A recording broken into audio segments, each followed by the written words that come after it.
Hello, welcome to Vamps and Vagrants, our online tabletop roleplay of The Curse of Strahd, Dungeons and Dragons. I'm Paige, your dungeon mom, pretty in pink. I'm joined as always by my closest friends and family. First up, we've got Kelly, who plays Hugo. I'm now a 35-year-old man. We have Wesley, who plays Benvolm. That's me. We have Victoria, who plays Rapture. Howdy. We have Colin, who plays Revlin. I'm a 75-year-old elf. we have Kayleen, who plays Meridel. Hi. And we have Sarah, who plays Yetta. Hello. Who is that supposed Welcome. to be? Who is that supposed to be, Sarah? Just me. Aww.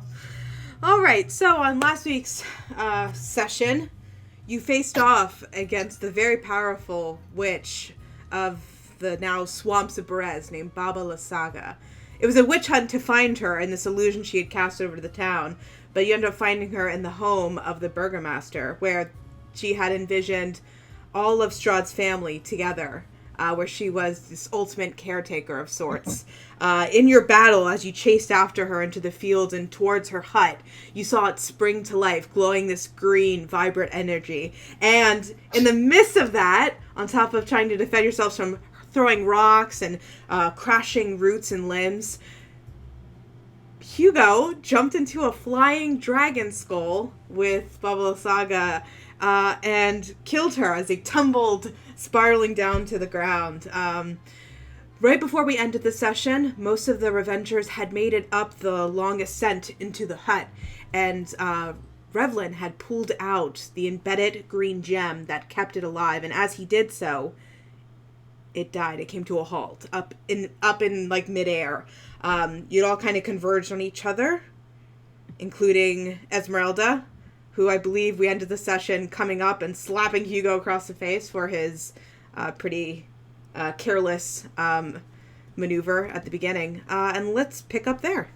Revengers, you've just defeated a witch. What would you like to do? I would like to sit down and get out my trusty old tattoo kit, because it's been a while. Because this is probably one of the most epic battles Hugo has ever done, and he's going to tattoo a skull and a lady falling out of it, like dying. All right, roll a dexterity check for me, All right, and add your proficiency bonus to that. Okay, I'm gonna roll with disadvantage though. With my proficiency bonus, Just like whatever that plus whatever a is. 10. 10. Okay. It's not your best work. I guess you didn't realize how exhausted you'd gotten from your one-on-one with the evil witch. But you tattoo a skull and a little stick figure woman tumbling out of it on... Where are you putting it? On your body? On like my lower abs, like, you know, like where you used to put the little tanning stickers when you went tanning, sort of thing, like there. Perfect. Okay. It's a little bigger than a tanning sticker, but yeah, it'll fit. Cool. While Hugo's that, Revlin's gonna start to rest because I got beaten up pretty bad. And by rest, you mean short rest? Short rest. Okay. Short rest, yeah. Yeah. Who else is joining Revlin in a short rest? Resident Corpse Maridel. Okay. I will also rest shortly. Esmeralda will definitely join you. She is, I think with some healing, she got back up to some 20 plus hit points, but she was hurting. She was definitely hurting.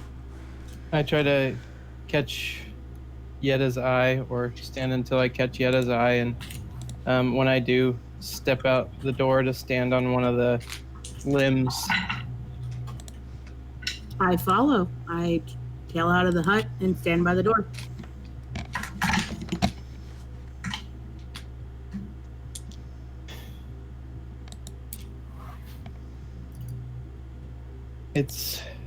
We haven't really talked since I came back. Yeah, I know. I don't know if now's the best time. Like, we just fucking wrecked this chick. I don't know if there's ever going to be a good time, Benbone.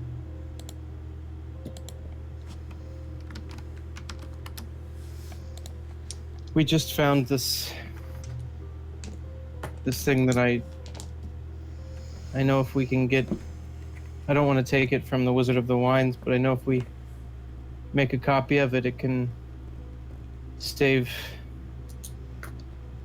the town my brother and I left. And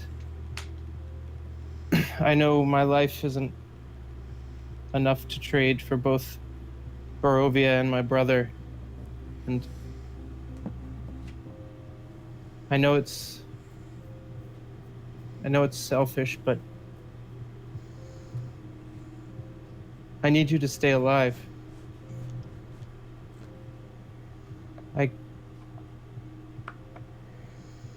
I don't know if I could bear dying, knowing that my brother wasn't at rest. I made you a promise, no? You did? I said I would go back to your town and talk to your father, and I will keep that.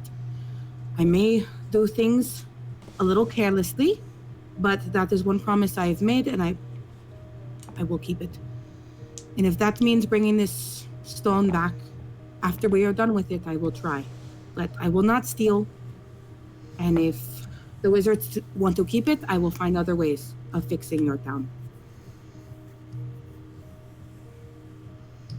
Benvolm smiles and looks down to Yetta, and smile sort of fades away, and I say, I wanted to leave Barovia with you. That was what I wanted to do. But we are lucky to have this time now, and we cannot hang on what we do not have.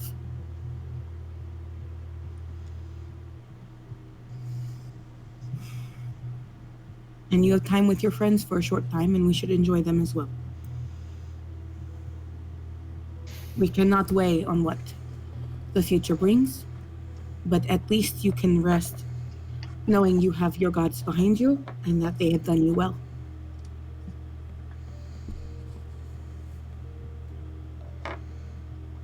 And with that, Yetta will go back inside.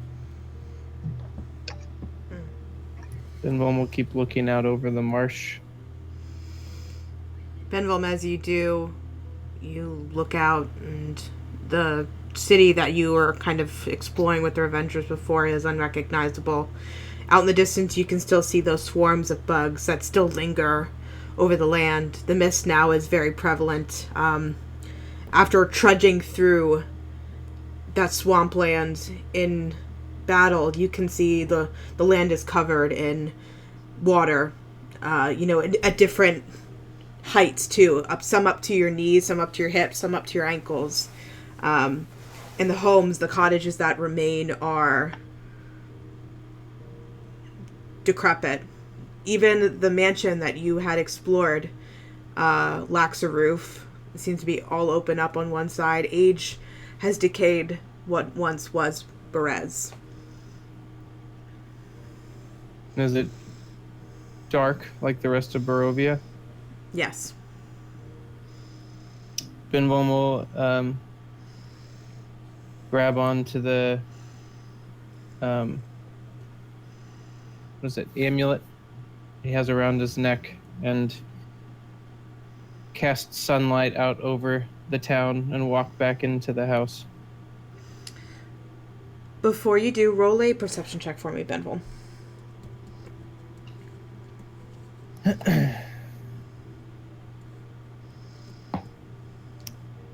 Not great. Let me see.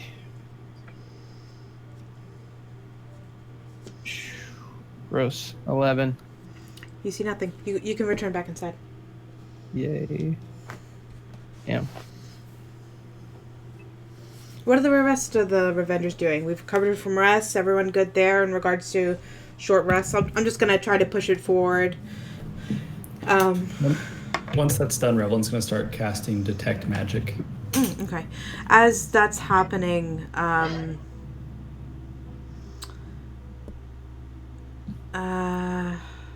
Rapture, your passive perception would catch this. As you're all sitting inside, you have higher perception. You have higher passive perception because Buffy's on you than the rest of the party. So, yeah. So as you're all sitting down, you're resting. You know, it's a fairly kind of breath of release. You know, it's not as tense as it was up into this moment, with everyone sitting around this tiny little shack, and as disturbing as the elements inside of it are, you know, you recover and you look to your side, and you can see that Esmeralda is sitting down, as I'm sure many of you probably are during a rest, and she seems to be quietly picking at one of her legs, and then she looks over. She seems to be very like cautious of everyone looking at her, and when she sees you observing it, you see her kind of throw her coat over her leg rather like absently, and then she goes back to like sharpening a blade she had at her side. What do you mean by picking at? It's like the legs, it's one of the legs facing away from you, but you can see like both of her hands are kind of leaned over her side, and she has her hands almost like just below her knee, I'd say. And it looks like she's got her hands kind of there, and you're not sure what she's doing, but then when she looks over at you, you see her kind of like throw her coat over that leg and then pull out a blade almost seamlessly, as if she was always working with the blade. But when she sees your eyesight kind of watching her, you see her kind of pick up another task, busying herself. Is anyone... No one else sees anything? Mm-mm. If I were to speak, would anyone hear? Yeah, you're all in a small room, so you would all hear. And around this time, you would see Yetta walk in, and then a couple minutes later, Benvolm as well. I'm not going to say anything at this instant. Okay. All right. So after... Let me double check. After 10 minutes then, if no one else has anything else planned while he's casting Detect Magic. Why did I close the book? Alright, so... what's in the hut? Let's see. You would detect magic in the room. Revlin, and it would appear to be in, when you first walked in, I described a couple elements. I'll read that out to everybody again. Again, the hut is 15 feet on its side in height, and it's packed with old furniture, including a wooden cot, a wicker cabinet, a slender wardrobe, a wooden table, a stool, a barrel-topped wooden chest reinforced with brass bands, and an iron tub stained with blood. All the furnishings are bolted to the floor, and now in the center, where an illusion crib once stood, is a hole in the ground where you had ripped open the gem. Now, Revlin, after you finish detecting magic, you can see that the chest with the brass bands on it is glowing with magical aura. Well, everyone, it looks like that there's some magic in that chest. Is it the chest itself, or is it something within it? Roll an investigation check for me.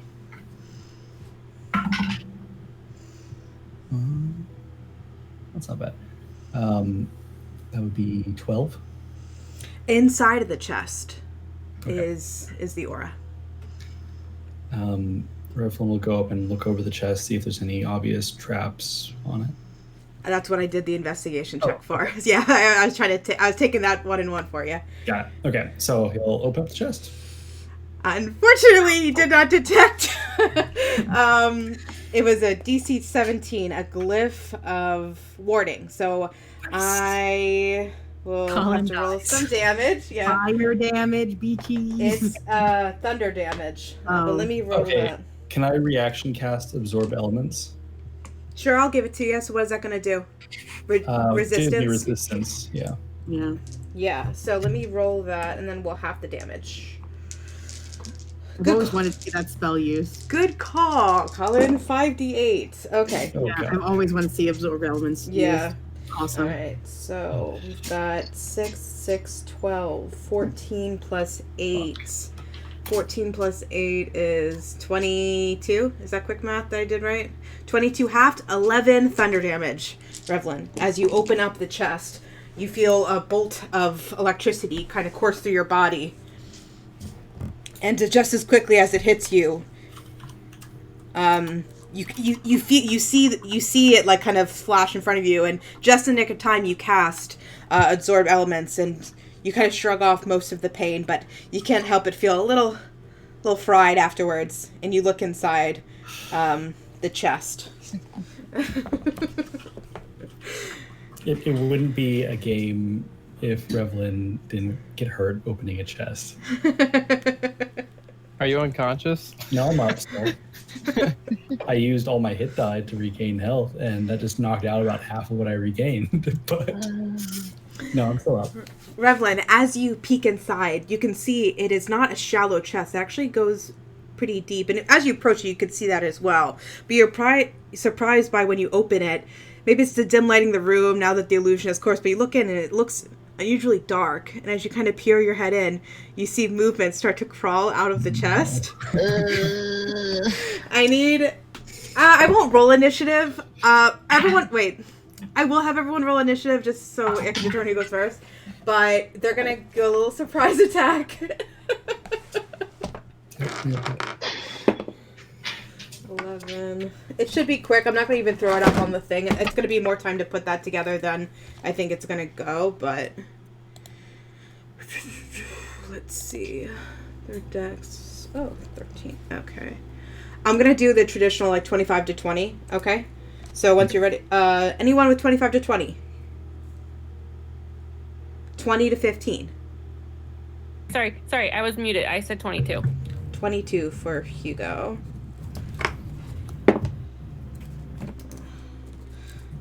Okay, 20 to 15. 15 to 10. 13. 12. What was... Wait, what was yours, Victoria? 12. 12. And then what's your dex, Meridel? +2. Okay.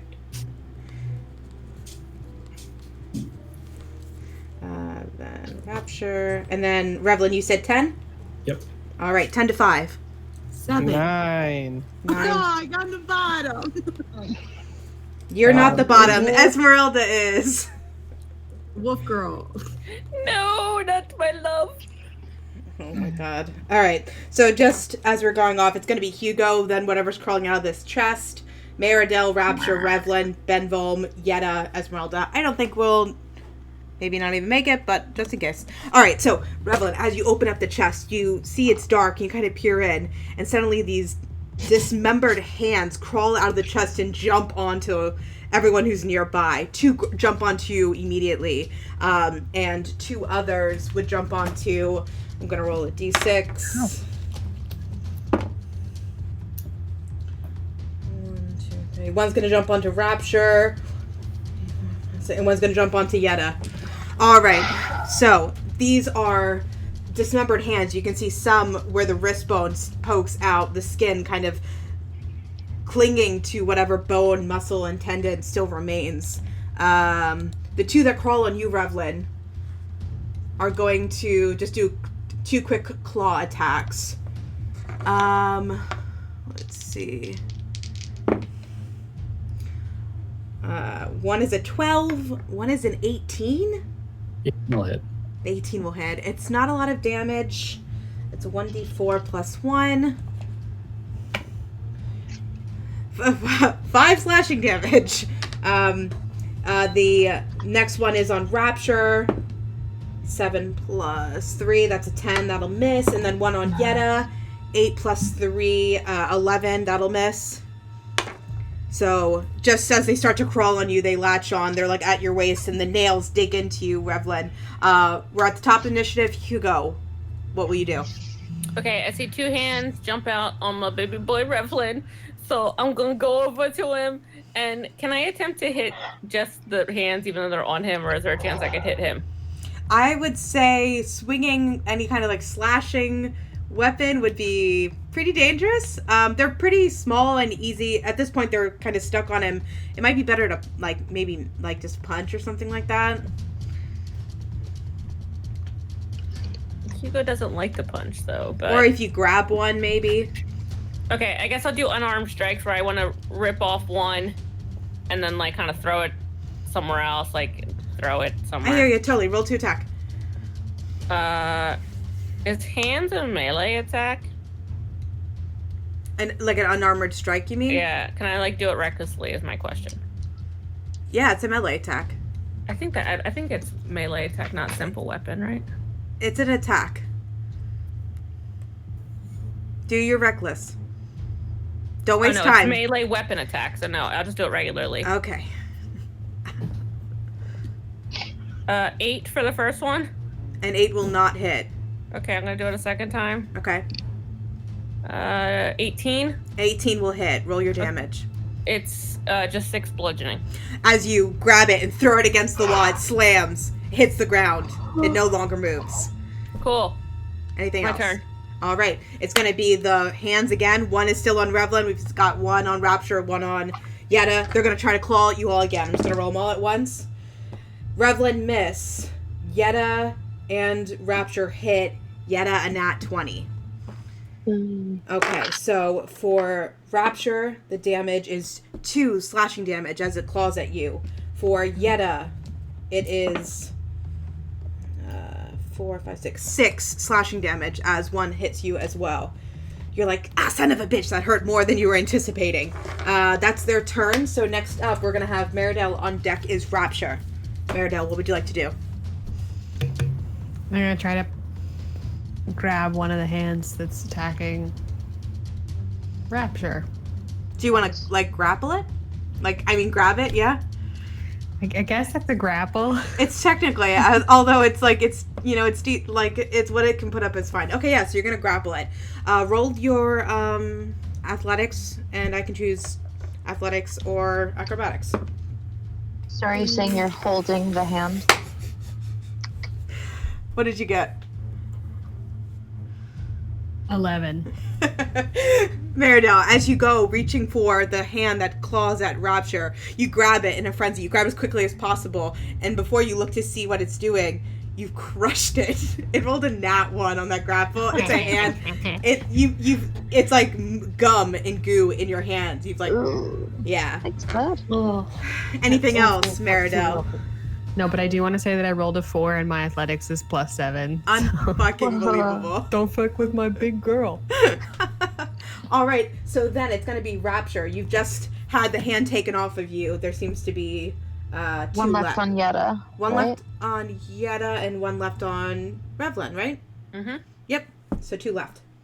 Can I also try to, I guess, like, grab and smack? Yeah, you're going to do an unarmed strike. Do you know what that's going to be? I do not. How do I roll that? All right, so for an unarmed strike, it's what? Their strength modifier? It's been a while since I've done it. Strength modifier. So you're just going to roll a d20 and add your strength modifier to it as a hit bonus. 14? 14 will hit. Cool. And so then just roll, I think for you it's just going to be a d4 halved. It's not a lot of damage. 3. That'll do it, actually. Yeah. So as you grab, was that the one off of Yetta or Revlin? Yeah. Okay, Yetta. So as you scurry over, it's kind of like musical chairs. As everyone's going, trying to grab each other's hands off of them, you rip it off of Yetta, and you fling it to the ground and stomp on it a little bit, and you kind of lift your boot up a little bit, and you can see you've crushed it. It doesn't move. Yeah. All right. Anything else on your turn? No, that's it. Revlin, you're up next. What would you like to do? You've got one on you. Same thing to mine. Okay, so that's 15. That's gonna hit. Okay, and because of the absorb elements, I'm also discharging 1d6 of thunder damage or of lightning damage into it. Oh, so you absorb it and you can push it out? And that's 2 crushing, 3 thunder. Yeah, that'll do it. So you don't even need the thunder. It's just an extra little fuck you to these little assholes who climbed out of the chest. You have defeated these crawling claws. A brief moment of panic. You all take a breath and look at each other wide-eyed. There doesn't seem to be any more scurrying inside of the room. You seem to have caught them all. Right, so this place is awful. I mean, truly, that's probably the grossest thing I've ever seen. That wasn't great. It turned into gum. I mean, there must be something good in the chest. Or there's just more dead hands. Maybe the hands were what you saw. I'll check the chest. Oh God, The no! rest of the body. I start playing spooky music on my my instrument. Revlin, you have absorbed thunder damage from this chest. A bunch of hands crawled onto you. This time as you peek in, you can see that what covered the bottom of the chest is revealed, and you can see a small treasure, including 1,300 gold pieces. Oh, shit. What? A We can small finally shred. pay off Esmeralda. Fantastic. Is it That's. I'm not done. I'm not done, Revengers. Oh. Your sis is still popping off. Okay, so Pop off. Sisters. oh no, Sarah, no. I meant like soju cyst. Oh, okay. So 1,300 gold pieces. You see 5 gemstones that are all each worth 500 gold pieces. You see a vial with a clear liquid kind of glistening as you toss it side to side. 2 scrolls that seem to be spell scrolls. A pouch that contains bullets, 10 of them. And it looks like a set of pipes, like musical instrument pipes. And at the very bottom seems to be this stone with a little like glyph warding on it that you can't recognize yet. And do any of those give off magic auras? Yes.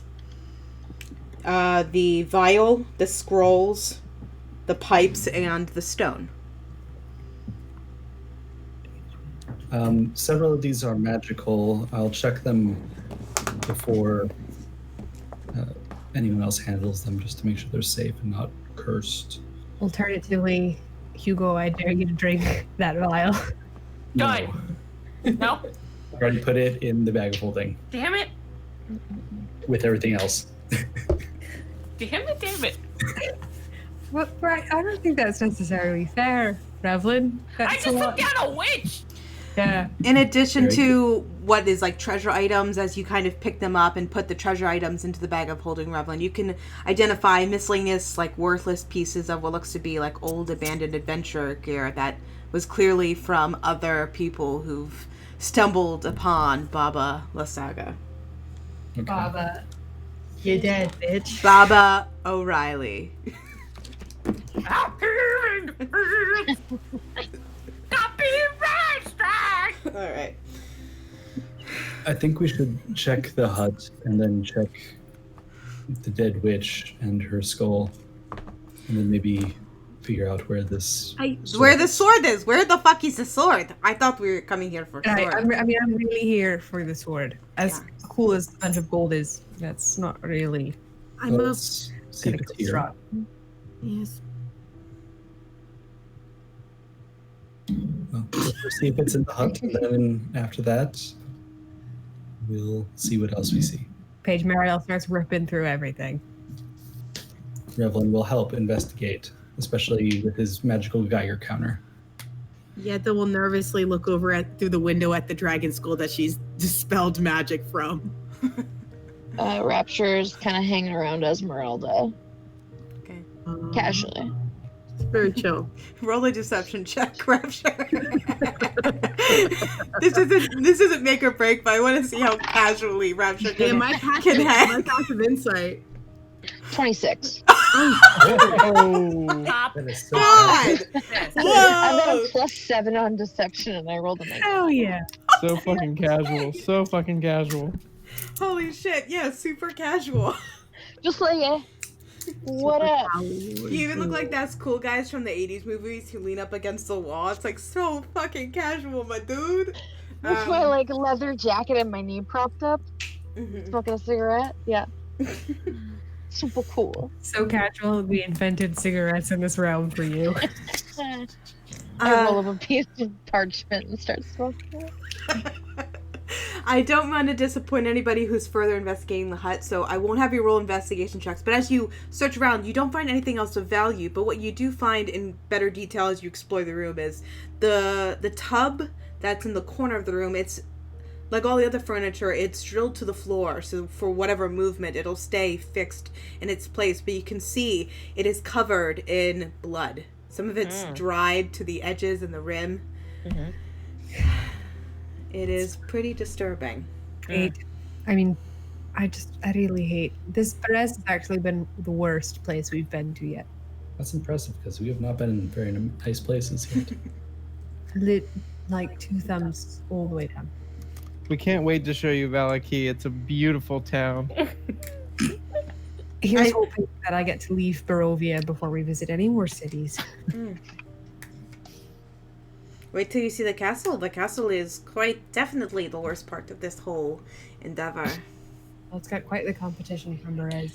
Wait, have you been there, Esmeralda? I'm sorry, what? Have you been there to the castle? That is a good question, and yes, I have. Me too! Wait, you've been sitting on this whole time? You never asked. That's really not how to approach being friends with anyone.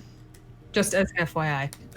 Yeah, like I was like shunned for a little bit because of that shit. So Get it, don't worry. No one's shunning anyone anymore. Honesty's a big part of friendship, isn't it? no. Why did you have to bring it up? They'd almost forgiven you. What, me? I don't know. Who's everyone angry with? Are you angry with me? A little bit of you. Perhaps a bit of Yetta. I mean, No angry at no one. I played with cards once in the night, and this is what I get. Yes. I don't play with them anymore, guys. I've learned. I've grown. Anyway, what do you know of the castle, Esmeralda? Because I know some. It's not a competition. We're all working to kill a fucker who is refusing to die. So, I went in looking for my mentor, Van Richten. Kind of scurried through the halls as best I could without being detected. I was invisible. I could feel my spell was coming to an end, and I got the fuck out. I didn't learn very much, but How did you leave? I climbed over the wall. It's very tall. Yes, I know.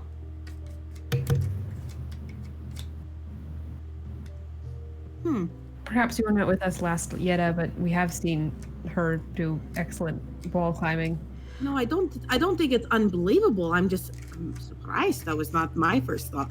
I saw those walls and I said, fuck that, I'm going below. So, I would not recommend it again. If you can get in a different way, definitely recommend it. I almost died. It is not an easy climb. And there are people watching on the walls. Yes. Is it people? Or vampires. I didn't linger to get a better look, so not sure. Honestly, I was kind of sitting on it because I was waiting for that moment where I just walked in. I said, follow me, and I kind of got to where I wanted, you know? I don't know. Oh, I get it. You're a woman of performance. Right. Great. Another one of those. Just what we need. It runs in Vistani blood. What can I say? While we're on the subject, what do you know of the inside of the castle? Like I said, it was nighttime, very dark. They don't keep it lit very well, as Yetta, I'm sure Yetta, you explored in your time there, right? You went off on your own and figured shit out. Good. I love this. Is a great conversation. What I saw was beautiful lit halls and dining rooms filled with food that no one ate. I was a guest. We had very different experiences then. Yes, it's a selective thing for its guests. You were not known, so your sights were different from mine. Mm-hmm. Well, like I said, I was invisible.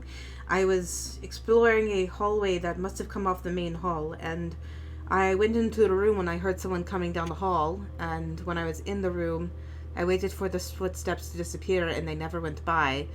And I waited, and I thought I heard something in the room, and I wanted to get the fuck out, so I left. But then I followed the hallway. It went down a couple staircases, and I wandered it for a little bit, but the lanterns had gone out in the staircase as well. And I was like, fuck that. And, yeah, just the general theme is fuck that. So, I was just looking to see if they had my, my mentor in the dungeons or something. And I assumed dungeons are down, so I was gonna go explore, but, it's a whole big old fucking maze. So, wouldn't recommend it alone. Definitely stick together as best as possible. Yeah. She's right with that one. Alright, so what is the game plan here again? I'm sorry. It's finding the sword. Witch. The sword. On the sword. Sword. Sword? Short. Sword. As we're doing that, we will check the witch, and if she doesn't have it, we will see if we can't find a master of the marsh.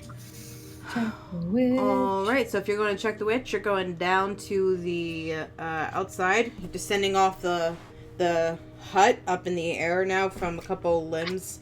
And you go down to where she'd fallen, just a couple feet from the dragon skull. And you kind of flip her body over, mangled, broken.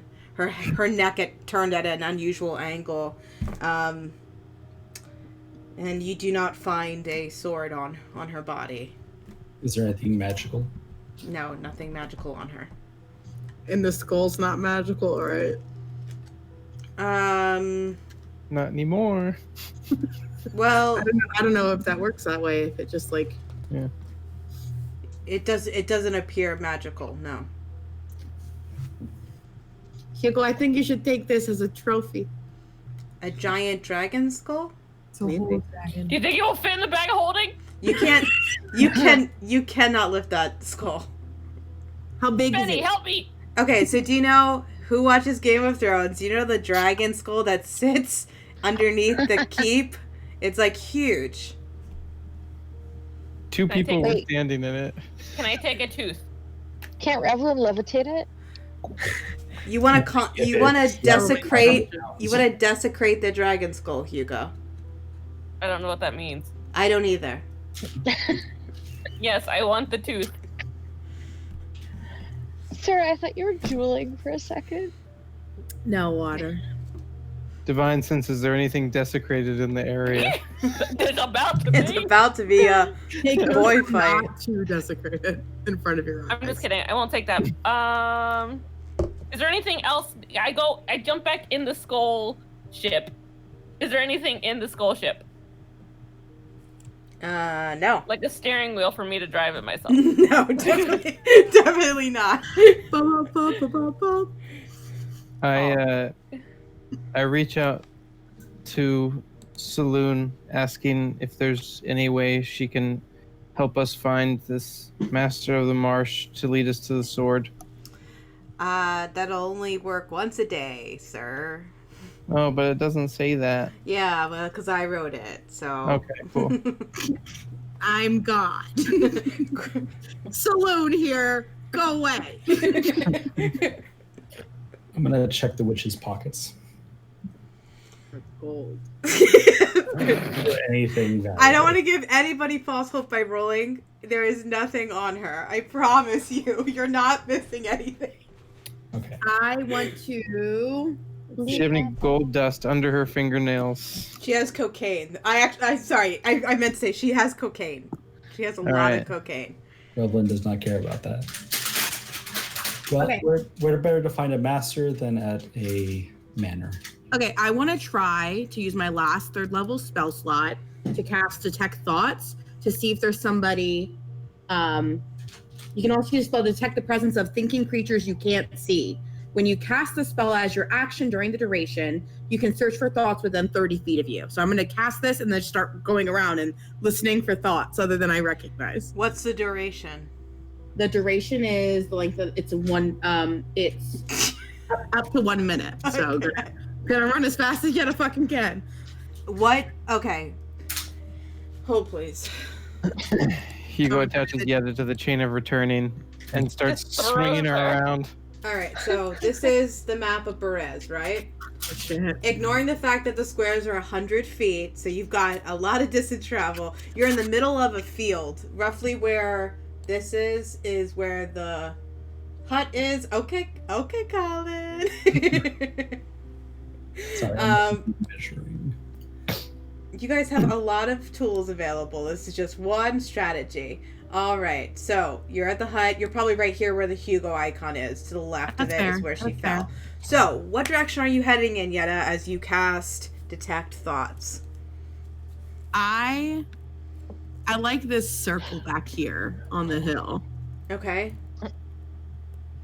It just seems fun. All right, and so do you need to use your action to stay concentrated on the spell, or once you cast it? Yeah, concentration. So if I get fucked up. No. Oh, I know about taking damage, but you don't need to use your action every turn to... No. It's an action to cast. So in theory, you can use your action and your movement every 6 seconds to move, right? Okay, and so what's your movement? 30 feet.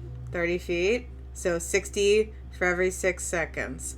And you've got 10. So 60 times 10 is 600 feet. So you can get to 600 feet.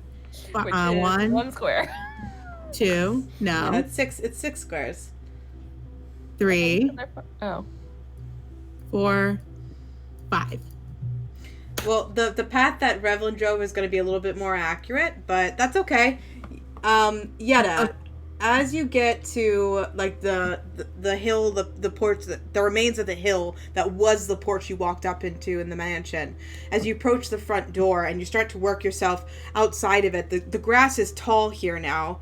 I'm ignoring the fact that technically all of this is difficult terrain to just enable you. Because this is all difficult terrain, so technically you're moving behalf, but 300 feet. 1, 2, 3. I'd stop right there. it just would have been a waste. So when you get to the front door, and as you start to move technically to the left of the building, you see just to the right of it, there's a little section up on the hill that has some makeshift fence. And as you approach the front of the house, even from this distance, about 200 feet away, you can hear it sounds like a animal inside of this fenced-in area. And as you hear that, actually, you start to recognize that it sounds something like a goat or a sheep. But before you do, your Detect Thoughts succeeds, because I just rolled a Wisdom save. And you hear... What's the first thing you hear when you detect thoughts on somebody? Initial thought. So it'll be things like what's on the forefront of their mind, like a feeling. Okay. The exact wording is surface thoughts of the creature when it's most on its mind in the moment. Just for brevity's sake, you hear a man in your thoughts as you're detecting this person's thoughts. You can identify it's a man within 30 feet of you. And the first thing you hear is the man repeating in his head over and over again. Travel west. 200 paces from the mansion lies a monument to my folly and the treasure you seek. Travel west. 200 paces. And you hear him repeating it over and over again. He seems to be trying to remember it. Travel west 200 paces from the front of the mansion? From the mansion. 200 paces from the mansion lies a monument to my folly and the treasure you seek. And you're like goat noises, and then you hear that thought, and you kind of stop in your place, and you're probably just to the left-hand side of the entranceway when you hear it, like right around here. And you kind of stop, and you have a moment to decide what you want to do next. I don't think anyone's within 120 feet to message, are they? I think we all followed you. No one said anything. Well, I mean, why would they let you walk alone? No offense. Yeah. Sounds like I just didn't want to be cheaty. Cheat away! No, I was kind of assuming we were following along with her. Yeah. I point to the group where I hear the voices, Like this Would voice? it give you direction? What? Would The you sound? detect thought give you direction? Would it tell No, you like but I'm assuming you said I heard goat noises. Do I know where? Oh, the goat noises. Yes, I'm sorry. Yes, you would point towards this fenced-in circle here. Is that what you're saying? Yeah, wherever I heard the noises. Yeah. Before I heard the obviously detect thoughts, it's kind of like a wave coming in. Yeah. But the noises, and then I'm gonna message. I'm gonna message Revlin and says it's talking about the treasure. I hear something talking about treasure. Do you think it's safe to call out to whoever this is? This thing is tortured by its lack of sense, it seems. It does not feel whole. It feels stuck. Perhaps we can help it. I'm afraid it will be frightened. Well. But we know what it thought. So I can get us there if it betrays us. Hopefully. Good. Let's see if we can help it and know the treasure, maybe. It's scary. Yeah, okay, so I start moving towards my detect thoughts has run out. I'll start moving towards where I heard the goat. Where you thought you heard goat? Where I heard goat. All The right. initial circle that I thought was cool anyway, so. All right. So is everyone following Yetta? Or are you guys trying to stick together? Please. Follow Yep. the goat. Cool. I'm gonna go with that, unless Out of someone's stealth really, really inspired to break off. So, Hey, as you go. travel to the left, the left-hand side of the building, you can see it opens to what is like definitely an overgrown side, like backyard garden.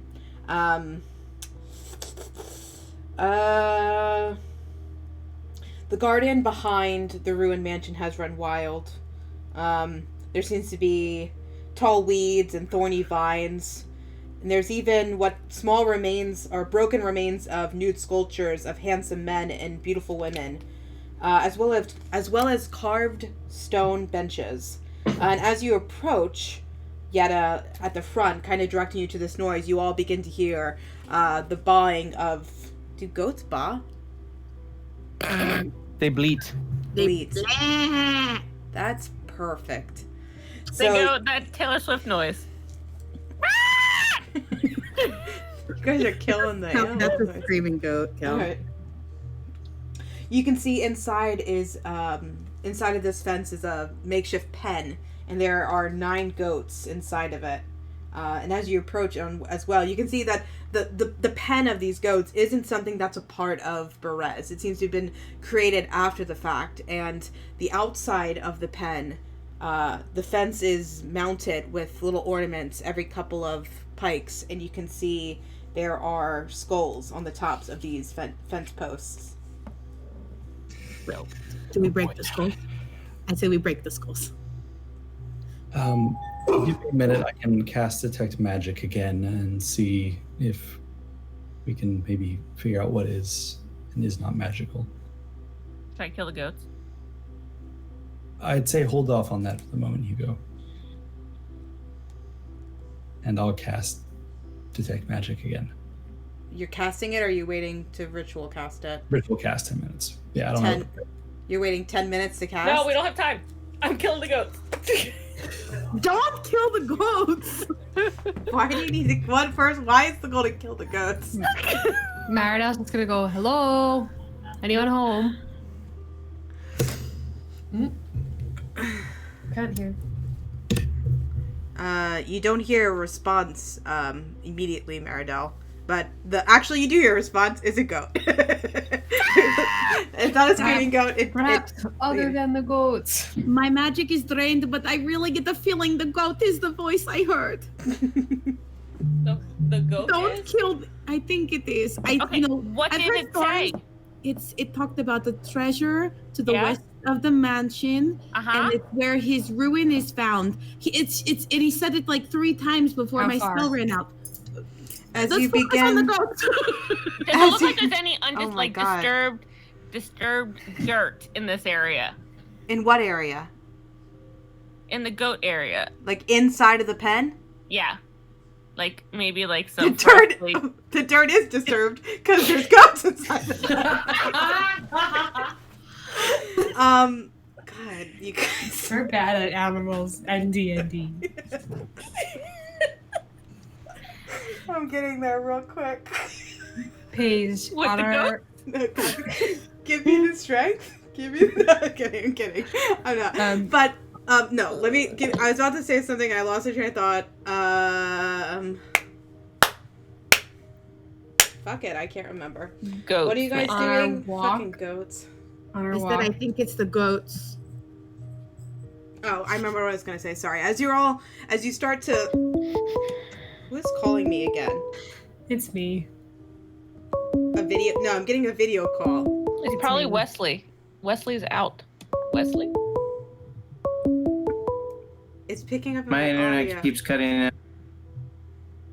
Oh no. What? Hello. Hello? Hello. Hello? What I was saying is, as you're at like an 80-second delay, I think, Wesley. But yes, we hear you like a robot. As you're all trying to investigate this pen and whether or not to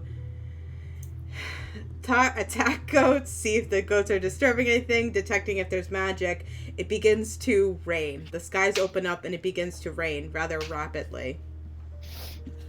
On our walk over, did we notice anything that would constitute a monument to someone's folly? Roll a perception check. Good. Ariel's really good at those. Oh no. 21.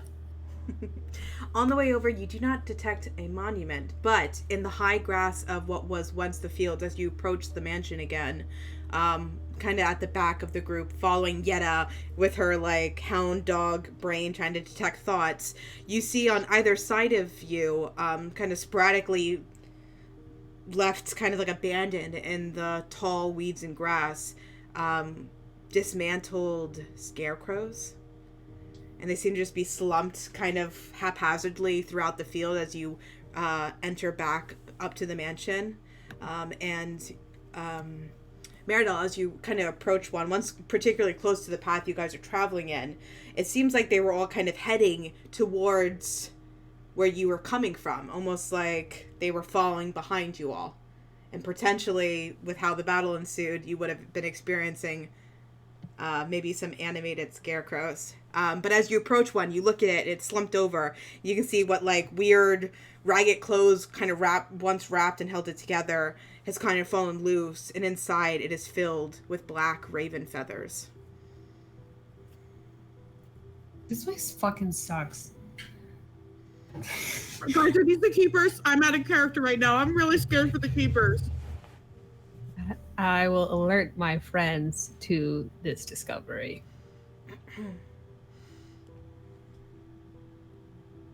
No, nobody? Right, so with that, Can I inspect the feathers, I guess? To see if they're Roll a nature check for me. bird human size or bird size? That is a nature 15. You would recognize this, Rapture. These are raven feathers. So you can't distinguish. like, well, Not keeper rate. Like, would there be a difference in size? I when figured, they're like, when they're in their birds do. if they were in their hybrid form, where they're like the human-sized version of a raven, Yeah. yes. But when they're in a raven form, just like when you shift into Buffy, if It'd be the anything same were to size. happen, Okay. like a dead raven looks the same, whether it's been, a keeper okay. or a raven. You're not sure. It is I definitely offer- it's definitely raven feathers, though. I offer nothing of value to this conversation.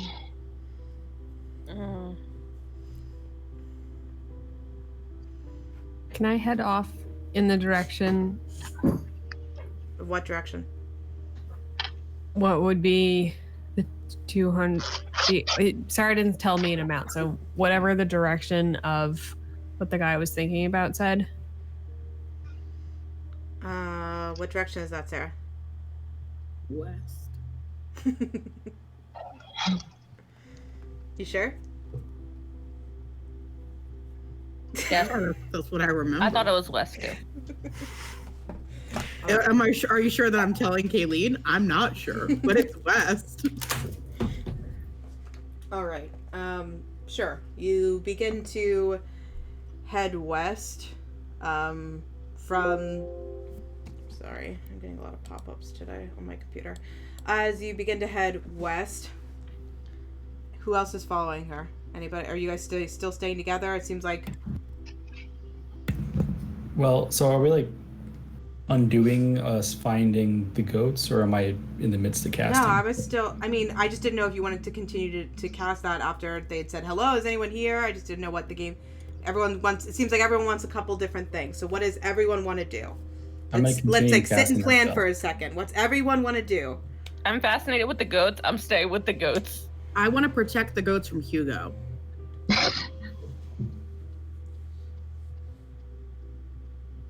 I want to find the treasure.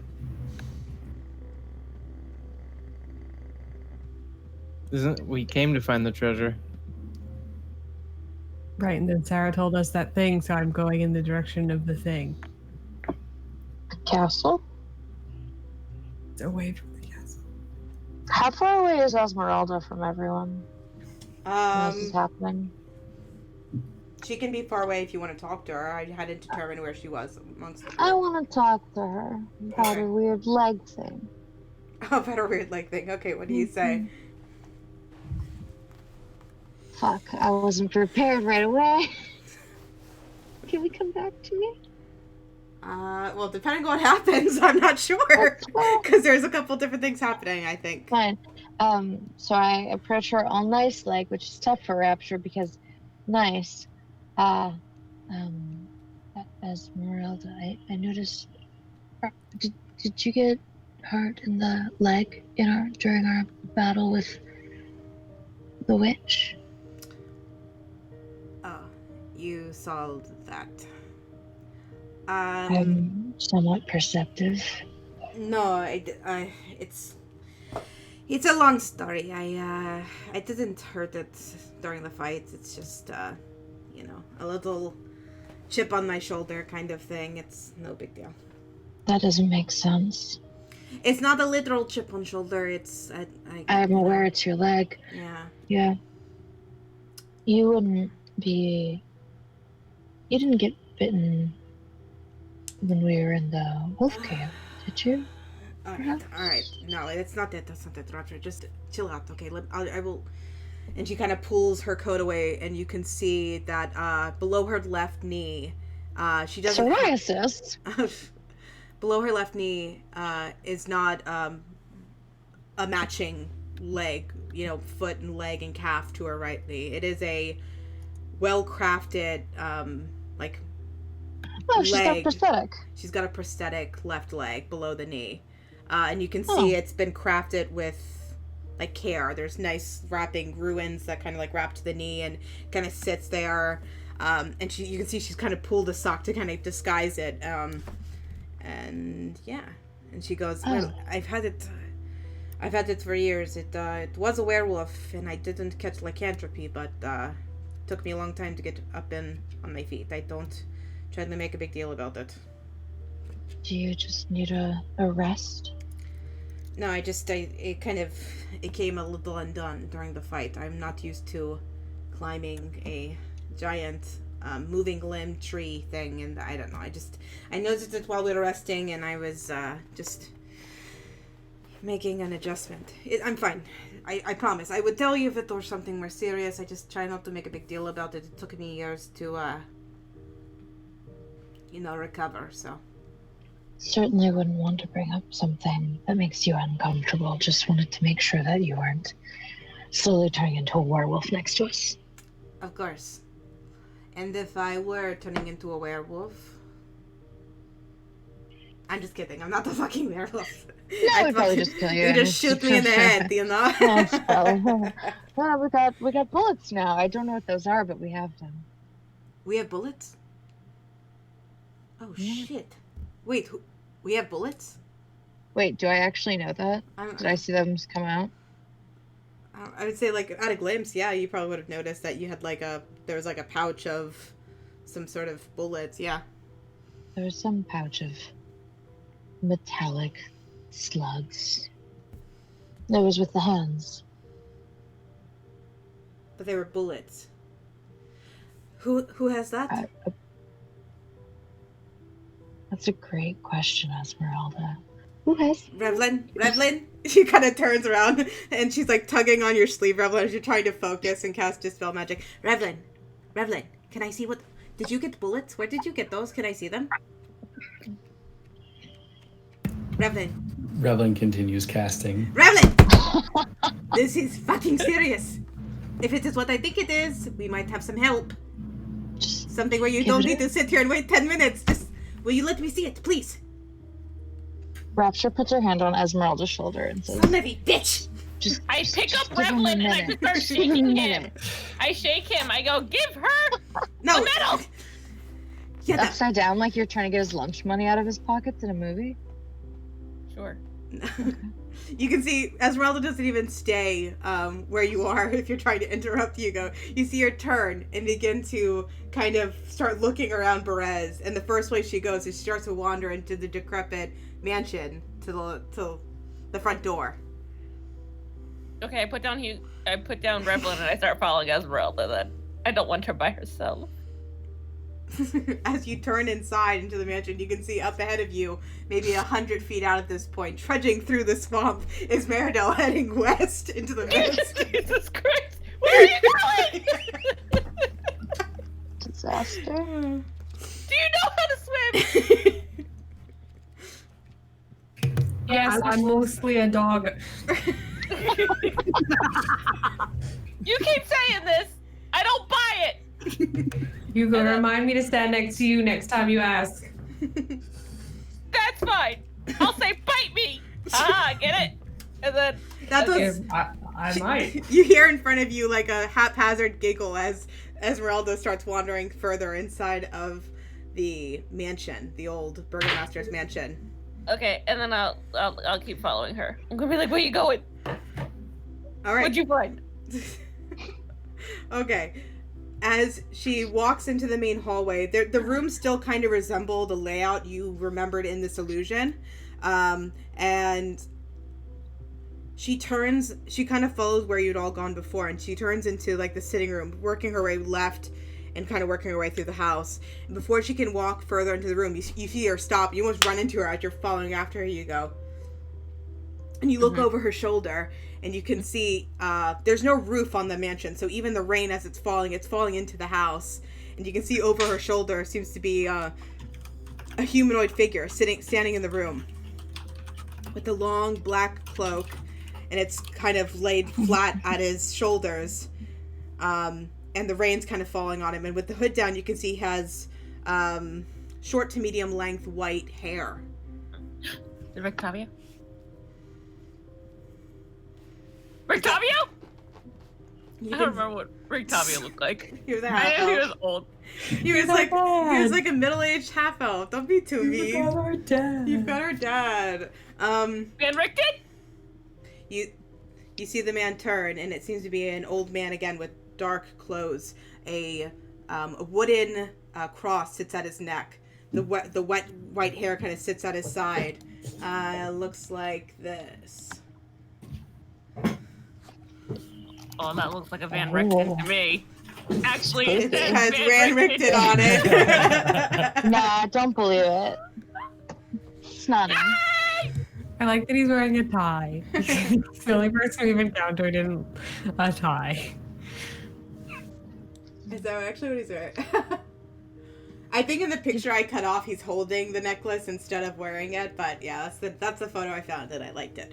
So, the man turns to Doing you. a business. You see him muttering under his breath, and as you you're like, Rictavio? Van Richten? He turns to you, calling him Van Richten, and under his breath, you can see as you're both approaching, you and Esmeralda, you can hear him muttering, "Travel west. 200 paces from the mansion lies a monument to my folly and the treasure you seek." And you see him turning towards you and begin to head towards the front door. And it's almost simultaneously, you're not sure if he's listening to you as he turns and reacts, or if he's comprehending the message and turning, and you almost face each other. And there's a moment of recollection or like realization as you both stop, and there's just like this silence.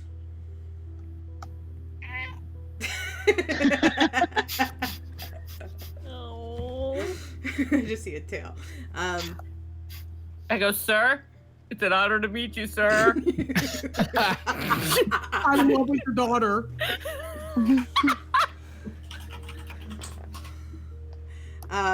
You don't see from behind Esmeralda. You don't see her face, but you'll hear her kind of clear her throat. She'll kind of straighten up, and you'll see her fix her coat a little bit. Not like very presentationally, trying to like cover up the fact that she might look a little disheveled. And she goes, "Didn't think I'd find you here. It's good to see you." Kind of clears his voice. It clears his throat. It's hard to come up with voices.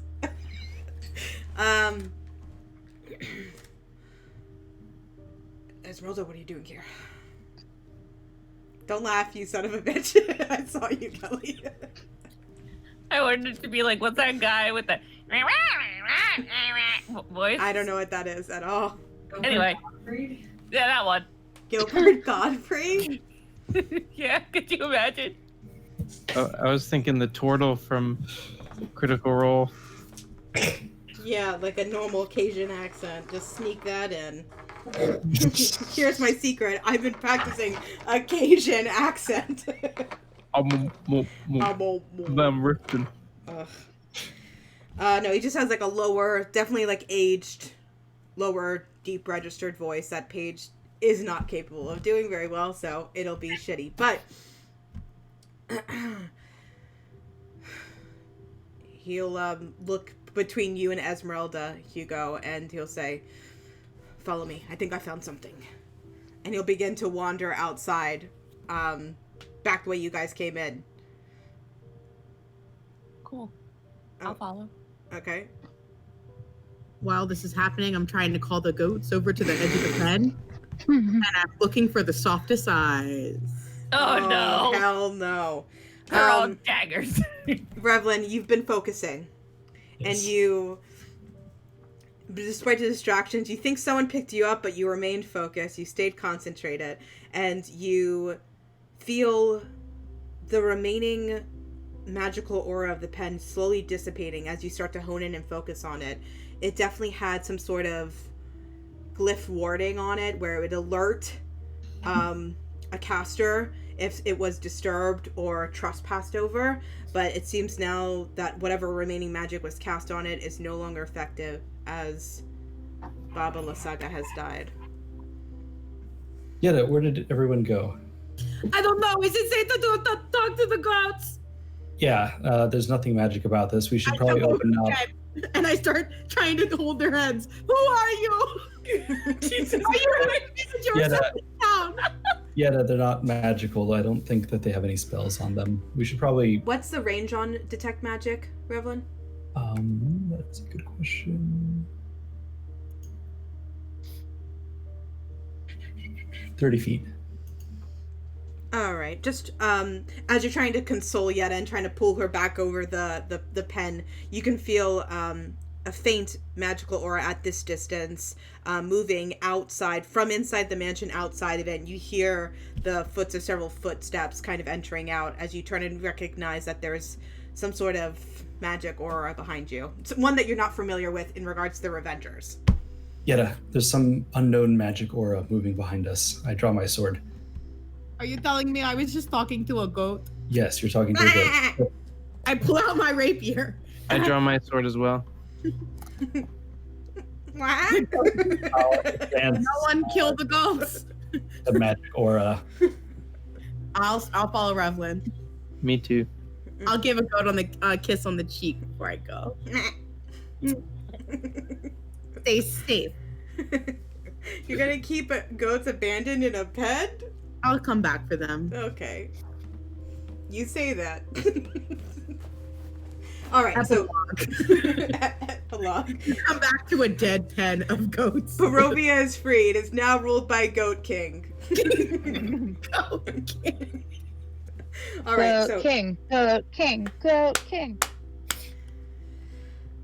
As you turn and follow the aura of magic, you reach the foothold of the mansion, and you can see the backs of Hugo and Esmeralda following a mysterious man as he veers suddenly west. About 150 feet ahead of them is Meridel, still trudging through the swamp like, son of a bitch!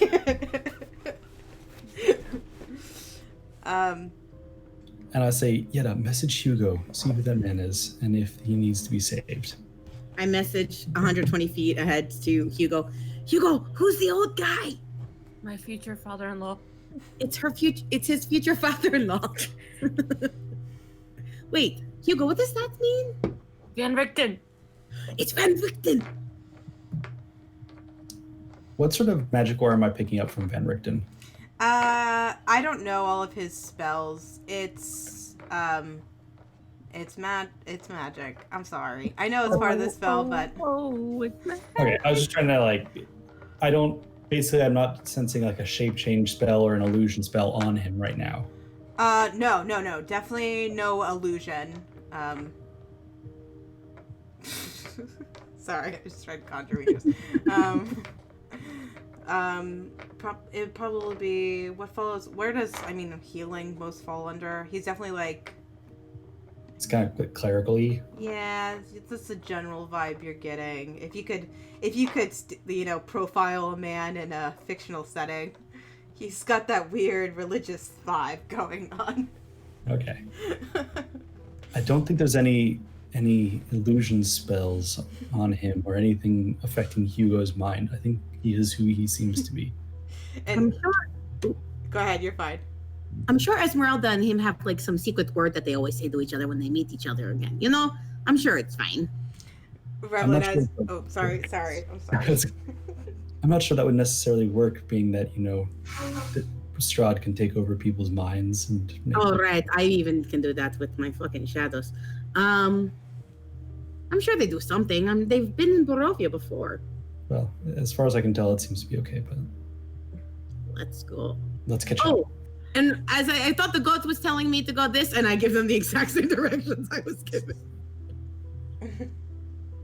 200 paces to the west where you see my ruin, something, falling. Okay, well, let's get after them. I start counting. 1, Oh, 2. boy. Meridel.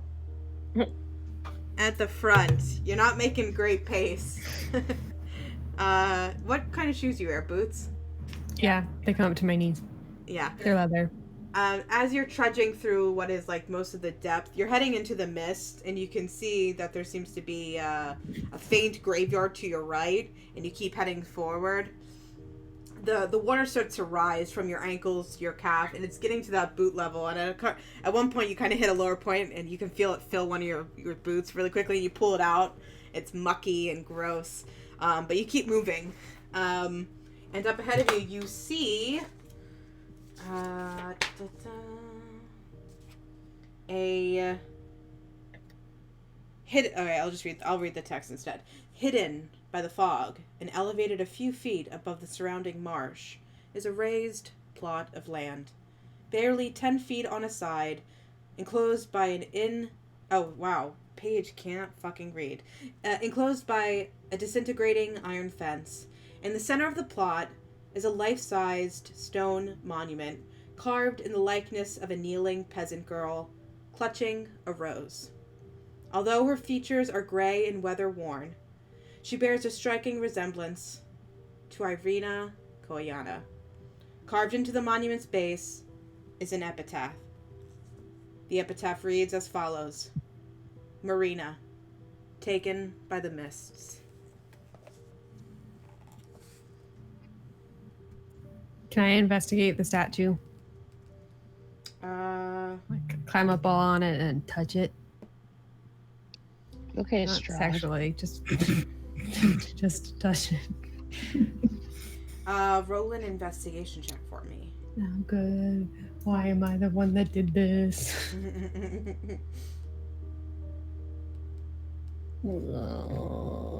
5. You kind of investigate around the monument, and despite the decay in the rest of Berez as the illusion faded, on this raised plot of land, it seems to be kept relatively neat. The grass doesn't seem to grow too high. The epitaph is in relatively good condition, but you don't notice anything else that would alert you to what treasure you seek. Can I see any of my friends coming?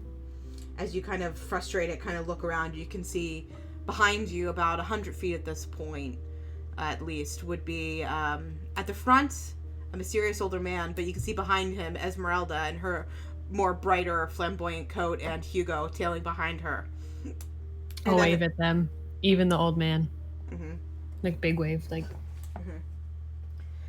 All right, it would take them just the same amount of time as it took you to get there. It is very difficult to navigate, and as that's happening, Watch the water; it gets deeper than you think.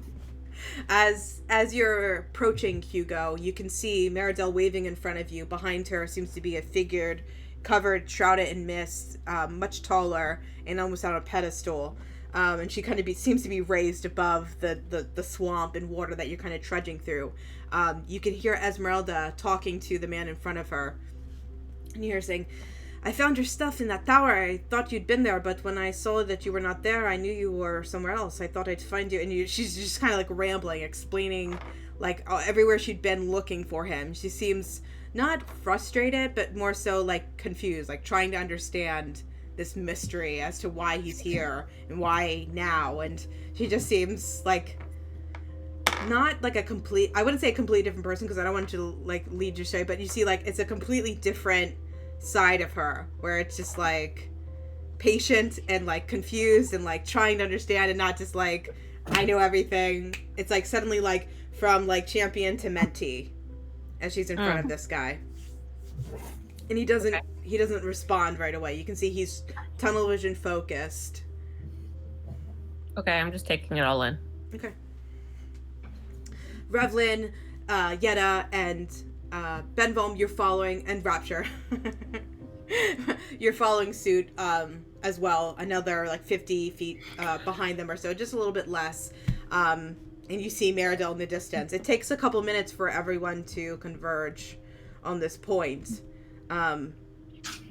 Yeah, and you're right. Yeah, it's right actually back here, Sarah. I see you're moving. Nope. Yeah, it's there. Good girl. If you do need a visual. Yeah, and you all see a similar statue with the epitaph inscribed, "Marina, taken by the mists." Ta-da! Marina, wasn't that the name of the woman in the past? You hear the man kind of clear his throat, and he goes, "That is right." Or no, I don't know why he had an accent. He doesn't have an accent. That's Paige, not able to turn off the fucking accent. That's right.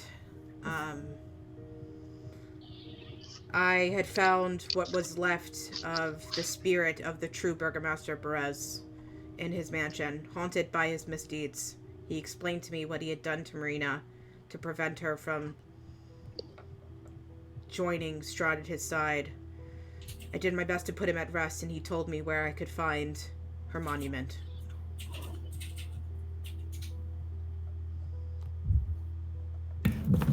I guess we start digging. How long has it taken us to get over there? I'd say like 5-10 minutes. Okay, so my detect magic's still up. Am I getting any pings off of this thing?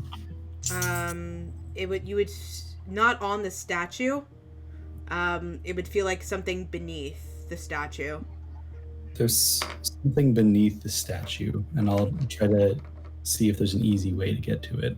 Roll an investigation check for me. That is a 16 plus 21. 21. Okay, so you sense that the magical aura is directly beneath the statue, and that probably the easiest way would be to somehow disturb the statue and kind of look underneath of it, by like actually physically moving the statue. If we can shift the statue over a bit, we should be able to get to whatever it's hiding fairly easy. Benholm Yes, sets pushing. up using legs, not his back. Yetta's pushing. She's not very strong. Benholm's pushing as well. He's a lot stronger. Whoever said they're gonna push first, roll with advantage on a strength check for me. Go for it, Yetta. Me? It doesn't matter. Just athletics, you said, right? Strength check. Strength. Okay. The higher one is 12. Minus 1 is 11. Not the person to pick. You kind of like put your weight up against it at first, like politely, just trying to see if it'll budge, and you don't feel it move yet, and you try it again with advantage as Benholm starts to assist you, and it does not move.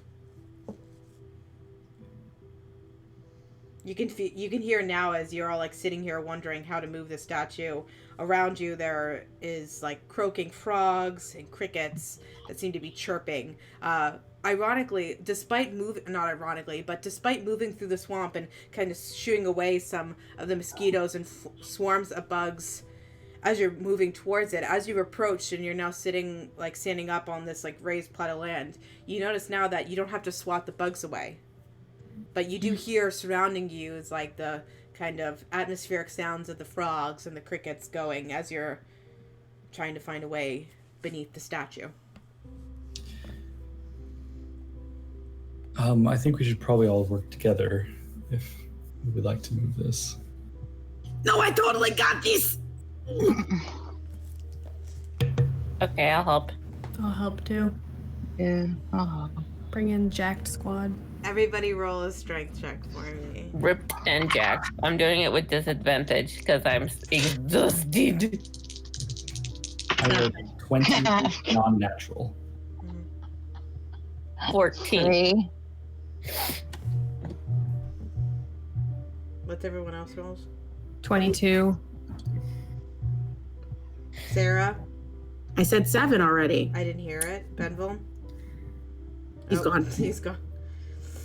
All right, I have to roll for the other two people to determine if he's...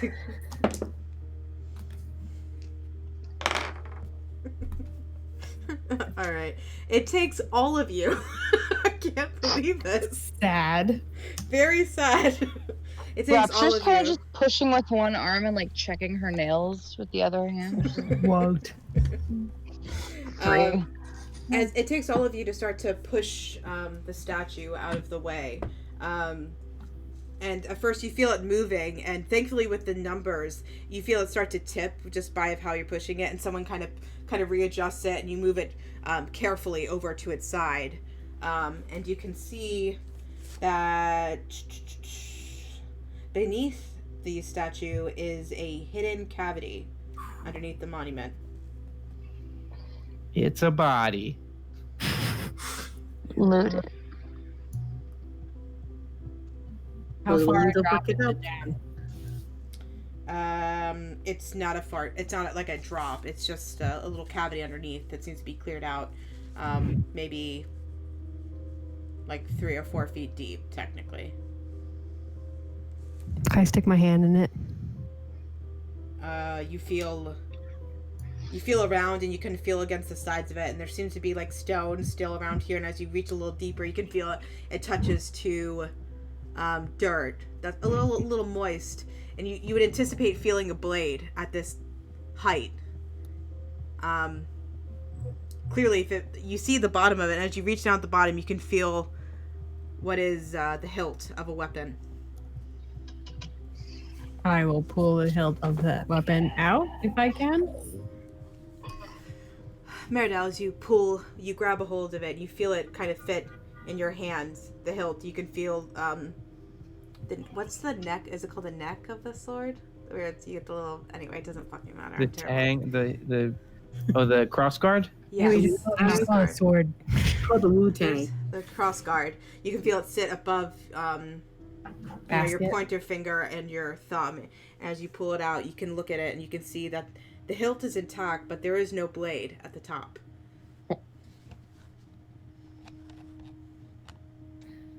Well, I got a hilt, guys. Relatively cool. Maybe we should check again. Give me 1 second. Where am I? Meridel, as you pull it out and you look at the hilt, and Yetta suggests that you look again, you hear a voice in your head, Meridel.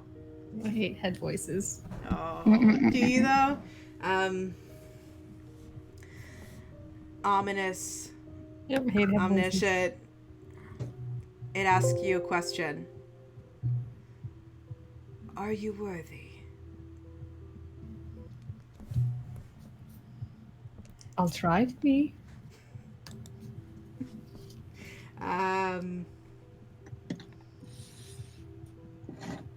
You wait there for a moment. You hear the rest of the Avengers. You hear her say, "I'll try to be," and she's looking at the hilt.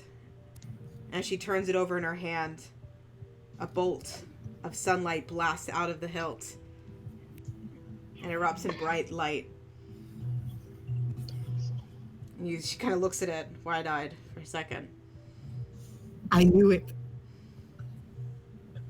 Guys, typically the weapons I do draw are on fire. This is particularly on fire. This sword is on fire! And as you pull and you show the rest of the Avengers, you can see with this sun blade kind of pulsing out of it, it has the appearance of a long sword in your hand. Sick. And as you kind of like wave it in the air, you can feel, you could hold it with one hand, you grip it with both hands as well. You could kind of... Are you proficient with short swords or long swords? Let's go find out. I'm so used to my hand axes. Where is this in D&D? But really, is she worthy though? I'm gonna try. Not that I am. Traits. Proficiencies. Martial weapons and simple weapons.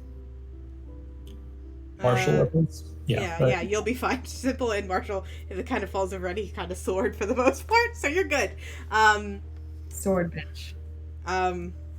As you kind of swing it, you all look at this blade kind of awestruck as it kind of lights up in front of you, and she kind of checks it with both her hands, Meridel.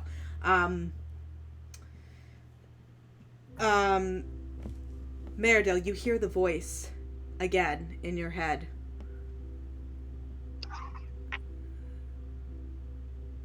It says, it kind of clears its throat, kind of presentationally, and it's like,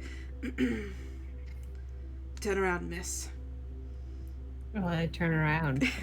As you turn, you can see, you didn't notice it as you guys saw the sunblade kind of shoot out in front of you, but as you all stood in awe at your last artifact, your last card reading, the frogs and the crickets fell silent around you after you had moved the statue, and the stench of decay had grown stronger.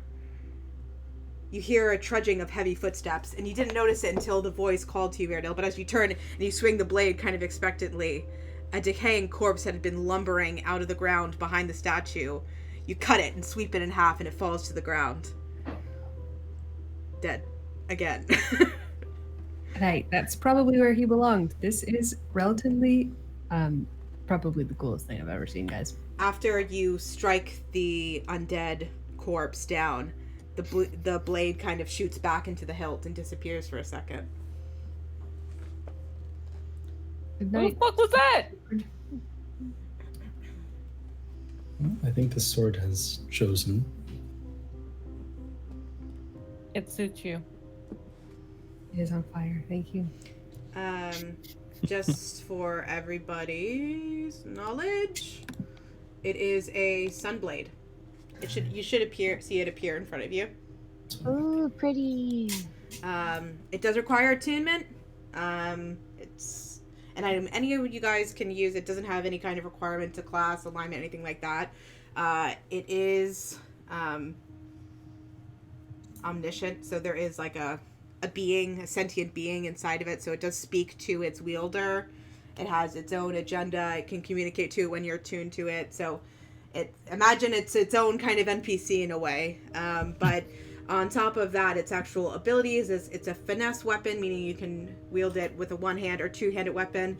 It has the statistics of a longsword, which is why I mentioned that. If you're proficient with short swords or long swords, you are proficient with the blade, the sun blade as well. It is a +2 bonus sword, which means it's +2 to your attacks and to your damage rolls. And instead of slashing damage, it deals radiant damage. And if you are attacking an undead creature, it'll deal an extra 1d8 radiant damage. Wow. So good. Let's go kill some vampires, dudes. Wow. Revengers, you have acquired the Sunblade. You have acquired the Tomb of Strahd. You've acquired the symbol of Ravenkind, and you've acquired your destined ally. There is one more card that awaits you in your destiny. The Dark Lord. Also, that hill place. We have to go there. No, we don't. I'm just joking. Oh, shit. So Time one to go day- spread democracy. I'll use the silent sword to cut off my own head.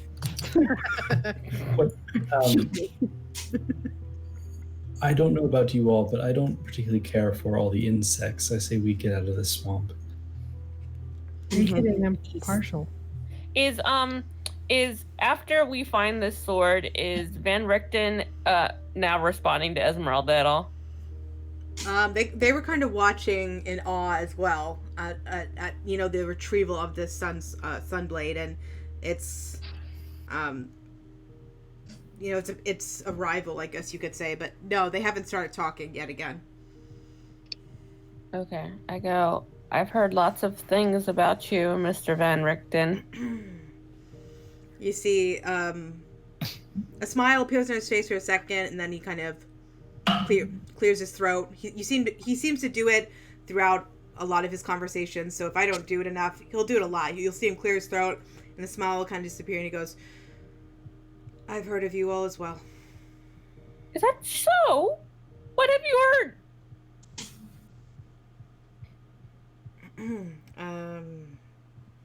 Well, a lot of people are talking about you. You seem to be making yourself known a lot of places. That is true, and we have one last place to go, and that's to go kill Hot Daddy Strahd. Are you gonna come with us? No, I won't be coming with you. But I thought the whole reason you're here is to, like, kill these motherfuckers. I am here to kill, but I do that alone. You see Esmeralda kind of looking at him with a frown on her face, kind of like frustrated. Oh. I'm sure you would like to be with us when we put the stake through his heart. I have my own things to do. Good luck. You kind of see him try to turn and leave. And Esmeralda grabs him by the shoulder. She's like, you are not fucking leaving. We just found you, fucker. And she kind of turns him back around. What she said. There's no reason for any of us to fight this battle alone. You can't fight this battle alone. He doesn't plan on fighting our battle, guys. That's what he's trying to say. No, he's being a stupid, selfish prick. So self-righteous. Would you just help us? We could use you, Van Richten. Esmeralda chimes in.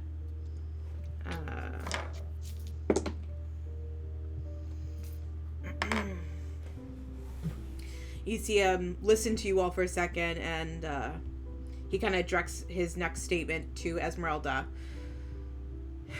You think you know too much, girl. I cannot stay with you. It's too dangerous. He looks for me every single day. You're the man. I heard a rumor about you a long time ago and I forgot. That is dangerous rumors. Where? Yeah, in Borovia, the village outside of the castle, there was rumors that Strahd was looking for a man, which is an unusual thing for him to look for. You must be that man. Esmeralda looks at you and she goes, he is a master monster hunter. The best I've ever met. Taught me almost everything I know. Holy shit. You're not bringing us to any danger that we're not seeking out ourselves. And I'm going to cast Channel Divinity to give myself a +5 on persuasion checks for a bit. Roll a persuasion check for me right now then, Denville. Come on.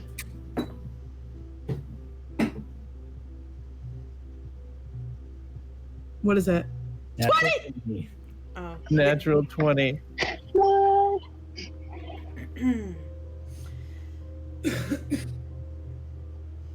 It is your own doom. But I will help you.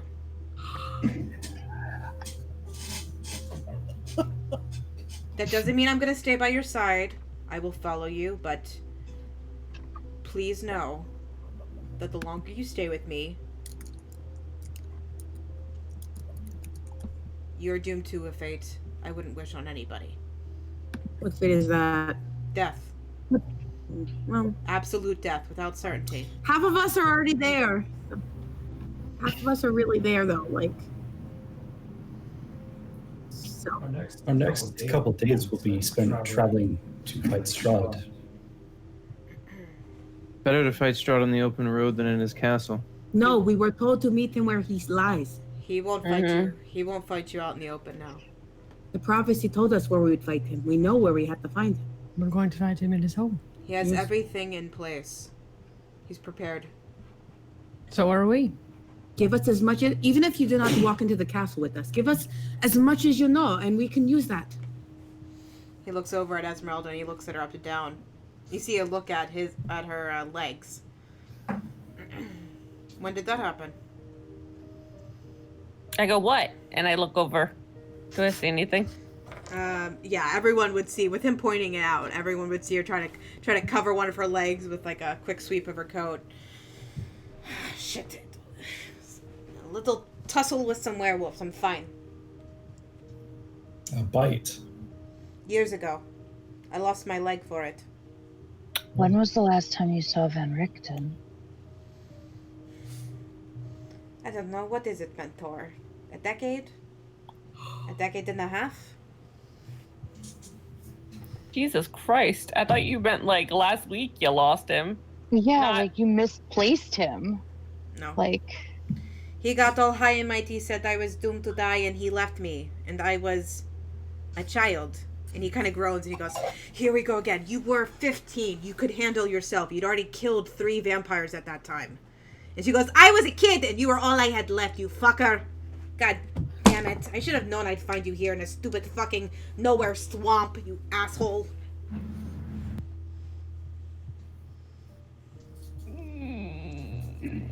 Let's go kill another one. Maybe we keep them in separate tiny huts tonight. No, it's fine. I'm fine. She kind of like shuffs. She like scuffs off whatever frustration she had. She goes, it was years ago. Besides, I have to prove to you that I'm better than you now, so you might as well tag along.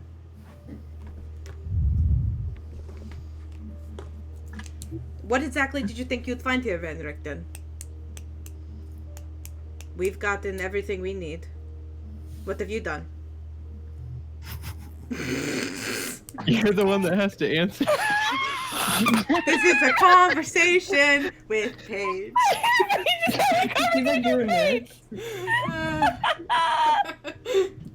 It was just funny. It sounded like you kept pausing for someone to respond, but yeah.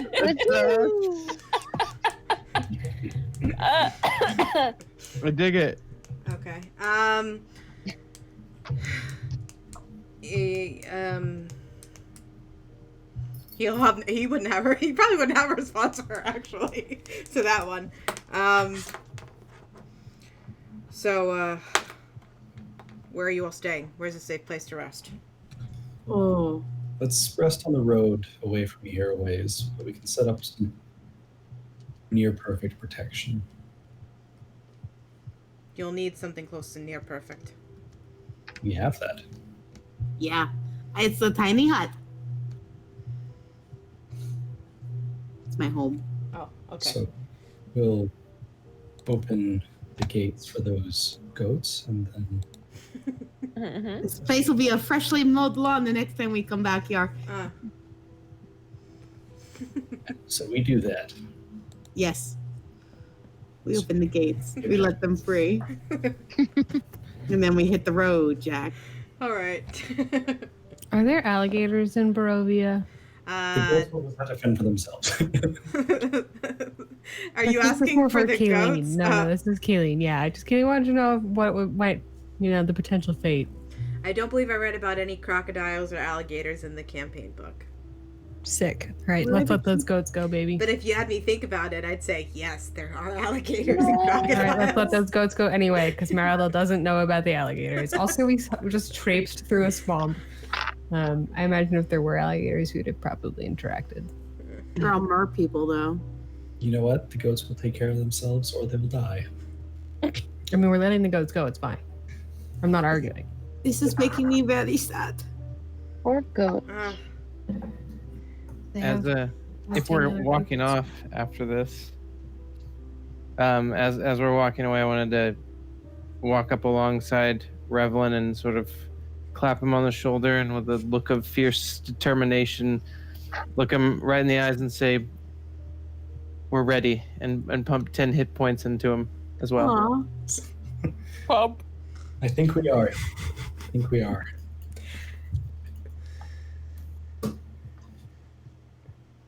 While we're walking, I want to message Hugo. Okay.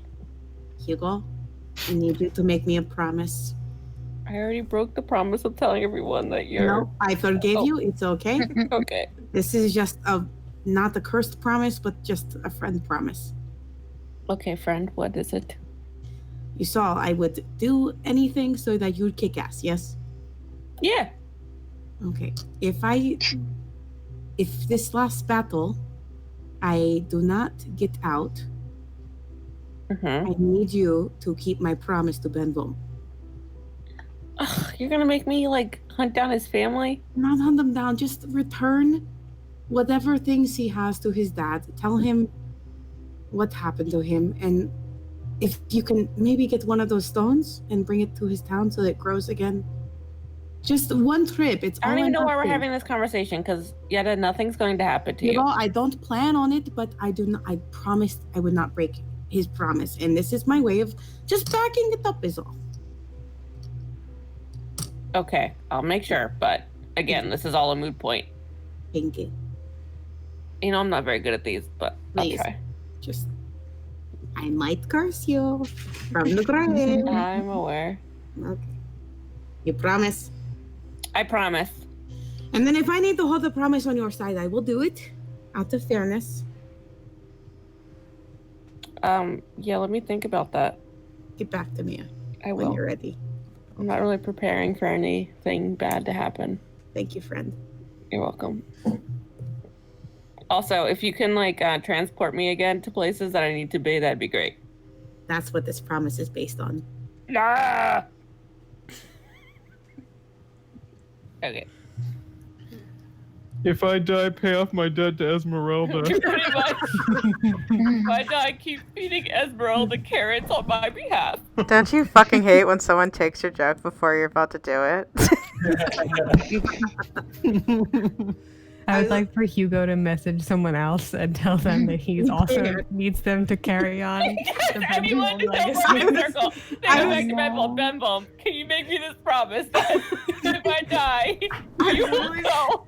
I literally was gonna take one extra beat, and then I was gonna be like, Esmeralda walks up to you, Yada, and she goes, "I hate to do this, but can I make you promise you something?" And then you guys literally took the show.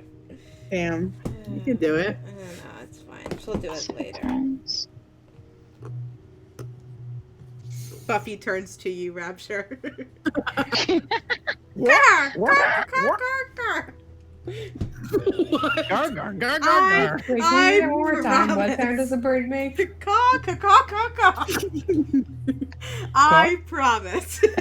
We Everyone's shake already hands. promised me that he's going to use my spum to make offspring of me. That was not ever promised. Hot That damn. was two promise. Do you remember? Play We're it back. creating sperm banks in Barovia. It's in the bag of holding, isn't it? That was a lie. You told so that people didn't see you steal the gold. Right, but he Yeah. promised. He promised. But if there's no sperm in the bag, there's There no. will be. Don't you worry. Wait, don't living things in the bag only last for 10 10 minutes. Well, there's no Like a minute. oxygen, But I so don't think sperm Oxygen. needs oxygen, just as an FYI. Yeah, but sperm doesn't last all that long. Don't It worry, lasts I'll 7 just keep days. it coming. I'll just keep it coming. We were taught in Everyday health class to be ritual, very every fearful of sperm. It's Come in. It's grab the 7 days. bag and jerk off into it. Using the bag to jerk off. Guys, they're gonna not let us play D&D anymore. They're gonna take it away from us. Gremlin, what magical items? Oh my god! Wizards of the Coast sweeps in. You're done. You're done. Somebody like flips the bag of holding inside out, and all this magical shit comes out, and it's covered in cum. Does it dry or does it stay wet in there? Very gross. Only one way to find out.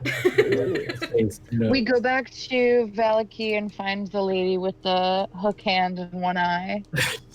And Revlin artificially inseminates her. We checked that eye hole, my dude. In the eye hole. You That's guys attracted that's just to not how- like What gimpy the people. fuck? That was the joke. That That's he how put we know in the he's a eye. virgin. He tries to put it in the eye. Okay, we just ruined tonight. How far did we get before we set up for the night? How far do you want to go? An hour Out or of two? the muck, at least. Please, God. Yeah, out of the muck. Yeah, We for need a real. trench foot. That would be about 3 hours. Okay. Ooh. We got him. All right, the mist still starts to kind of cloud the path, but you finally get it back to a good place. You notice the bushes as you walked by that you previously had heard some siren singing, and I'll just say for brevity's sake, you all stealth around, kind of avoiding those areas through the path, and as you cross by it, you see the wagon. I guess you left the wagon where it was, right? But Yeah. without a horse. Yep. Right. But you find where you left the wagon. Cool. We take the wagon with us. How? I don't. I'm not pulling Oh. the wagon. Pie wagon. Can we affix some goats to the front of the wagon? We travel light. Take only what we need. I really want to say yes. Like, I really want to say yes, but yes. Yes. You have a sled of 9 goats. You roped them together, and they are now your shelter and your transportation. Is this real? Is this Yeah, real? sure. It's the Iditarod Is for it goats. real? I want it to be so. Are you kidding? Someone's got to roll animal handling. Come on. Sarah. I rolled a nat 20 on my persuasion check. Let's move that over to the animals too. They don't Persuade speak them. common and they do not understand it, but somehow they know and respect you. Come with me to a world of pure imagination. It's dead. Yay. Rapture, you spend a couple minutes focusing on speak with animals, and you kind of rally them. It doesn't take much animal handling for you to communicate to the goats that you want to turn them into a sled of sorts. All right, so we've got some. So you've got some goats kind Goat of labor. lassoed up, whatever. Do you want to rest there after you've managed that, or what? Yeah. Right? Yeah, sounds good. Go to places any.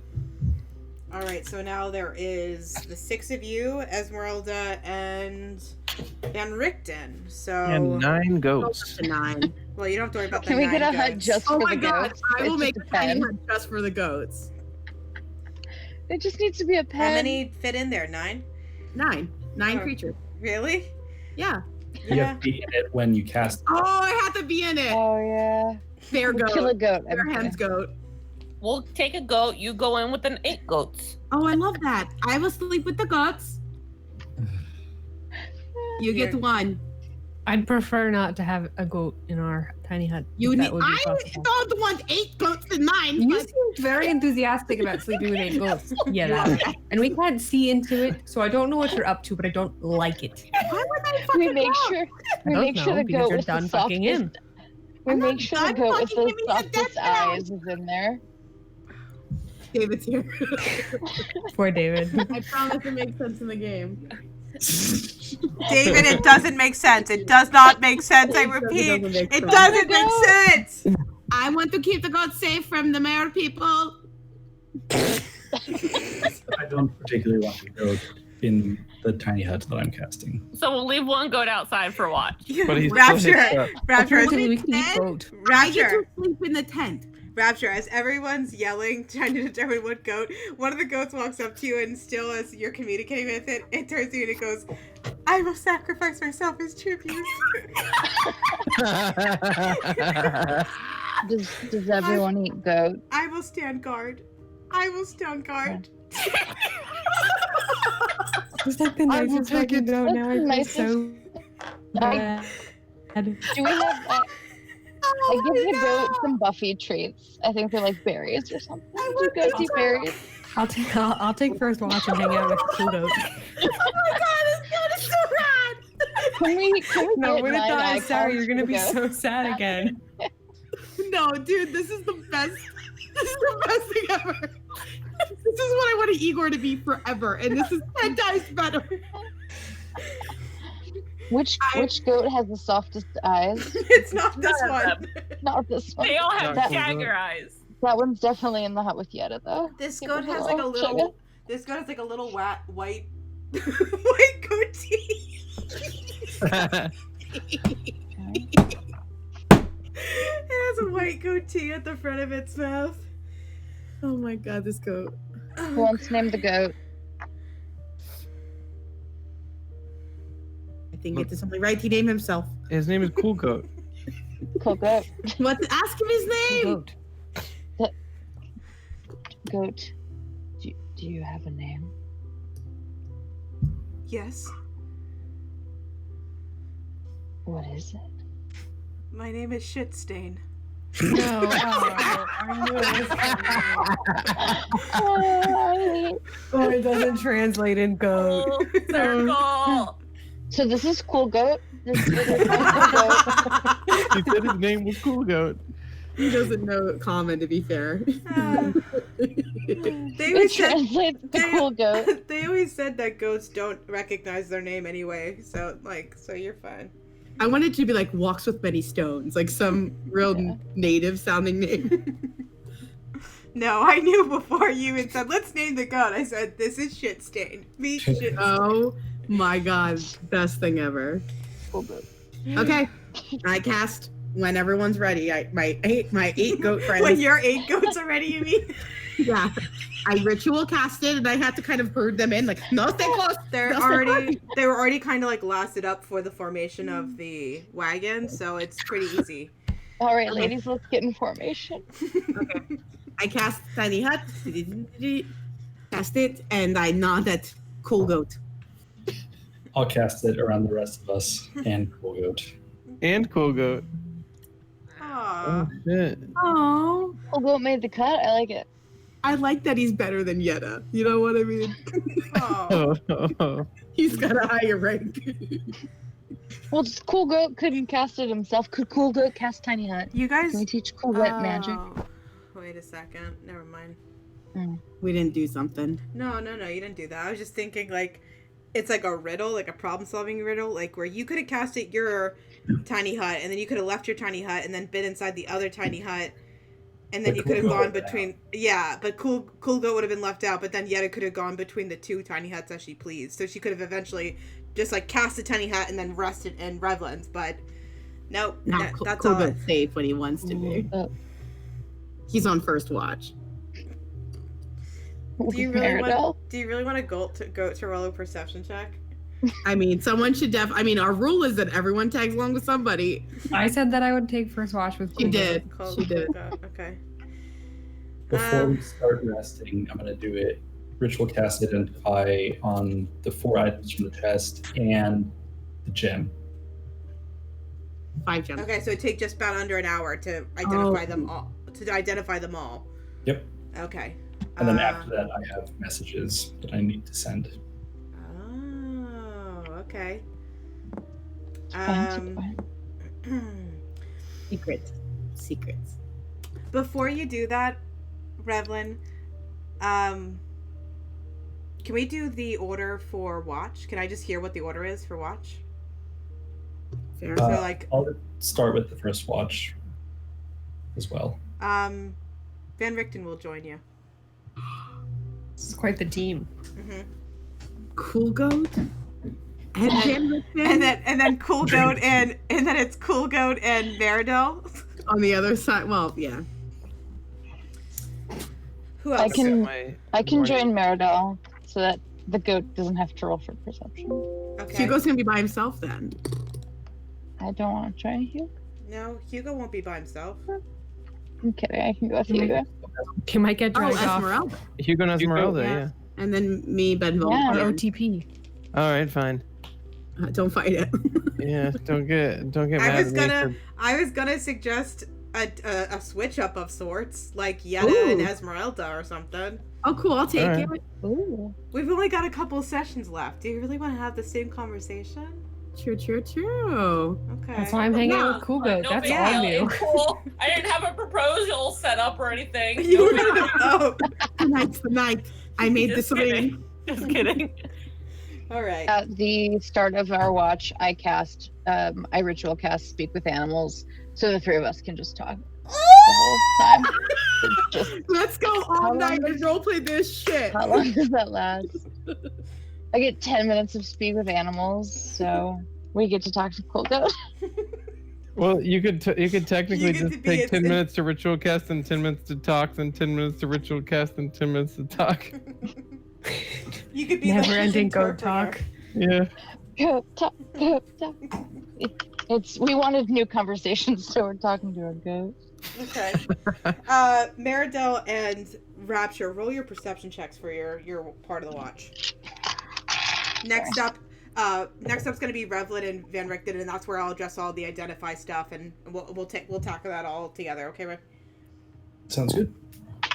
Mine was a non-natural 20. Okay. 14. Freaking Cool Goat rolls real fucking well too. I gave him a minus modifier too, and he's still fucking dope. He rolled a 16. Ooh, he's a go-go goat.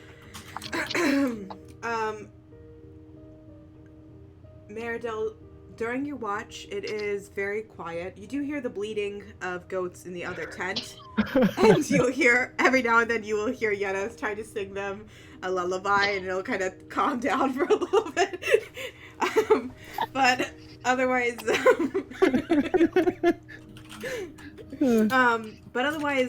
you are left undisturbed, and you. I assume if you guys want to talk, Rapture would act as an interpreter, communicating to Cool Goat and then telling you what it says in response.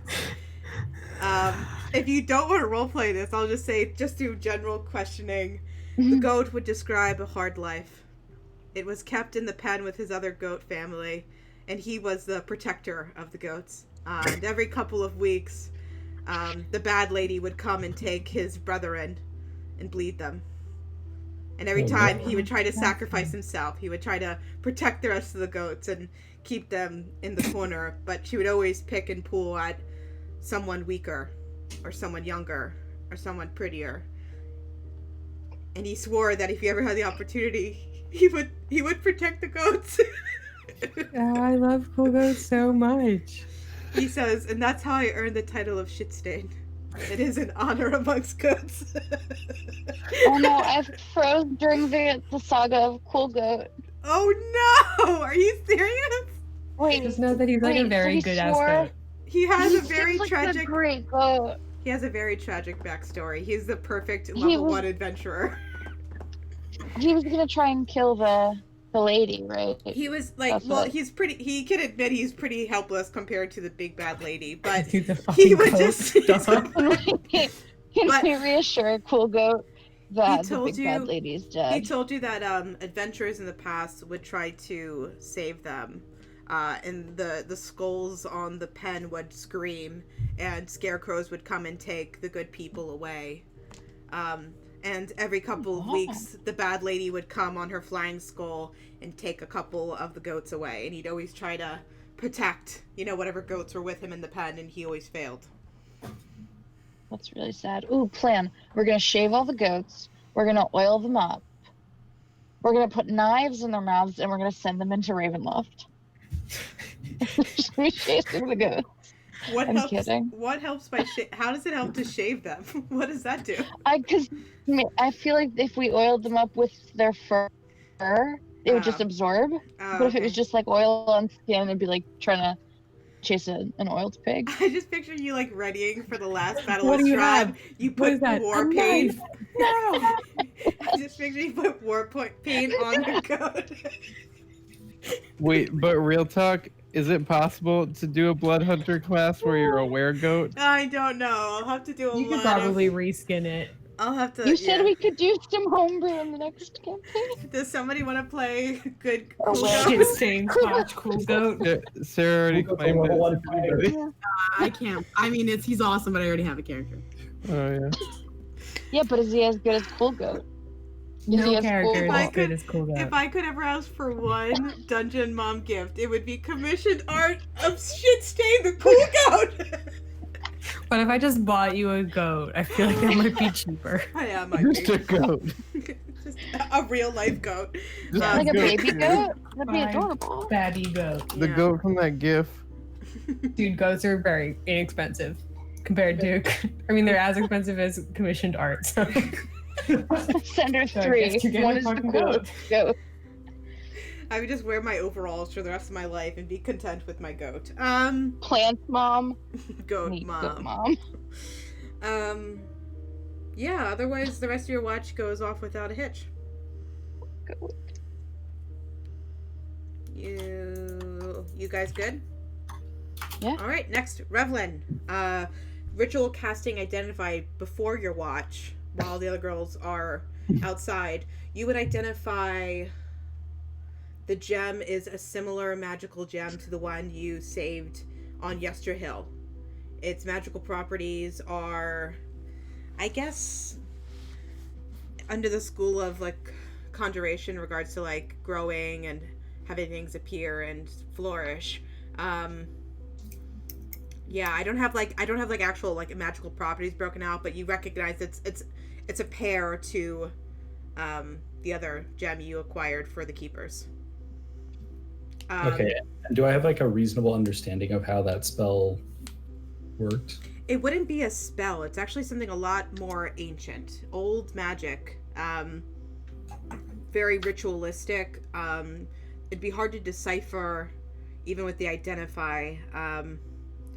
But it'd probably just be like, the best connotation is, what's the spell where you can do like a lot of crazy shit as a druid at high level? It's not commune with plants, it's like something else.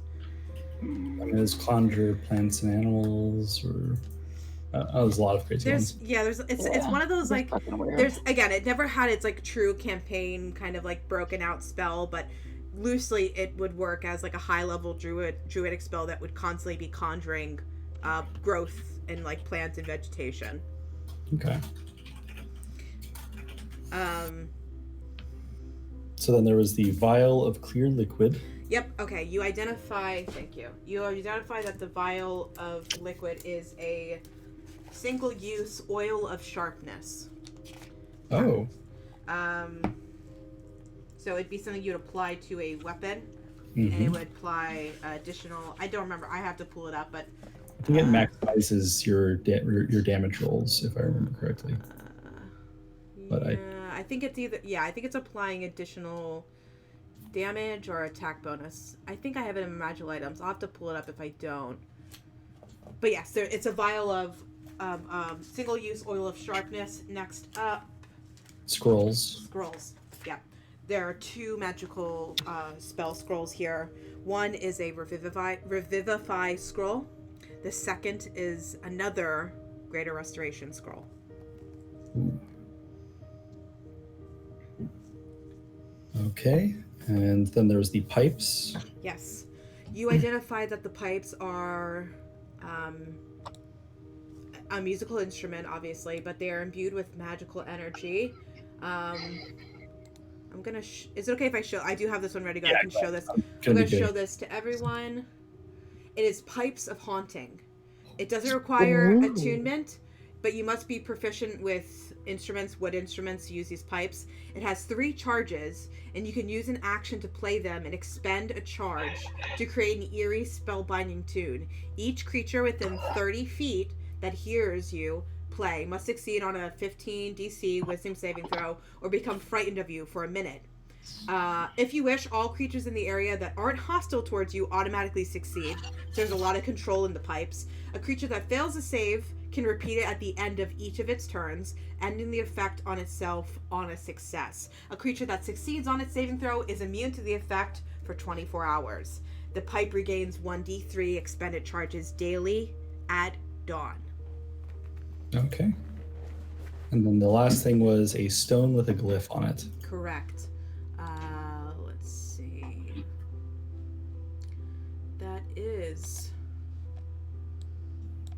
I'm pulling it up. Oh, sorry. That was me. It's not a glyph on it. Actually, you can see as you identify it, it is shaped and carved to kind of look like the face of a feline cat. And inside of one of its eye sockets seems to be like a small gem.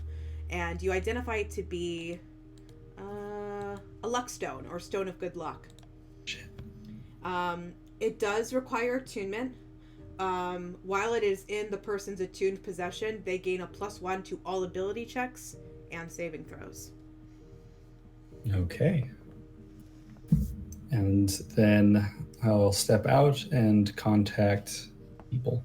All right. Van Richten will join you.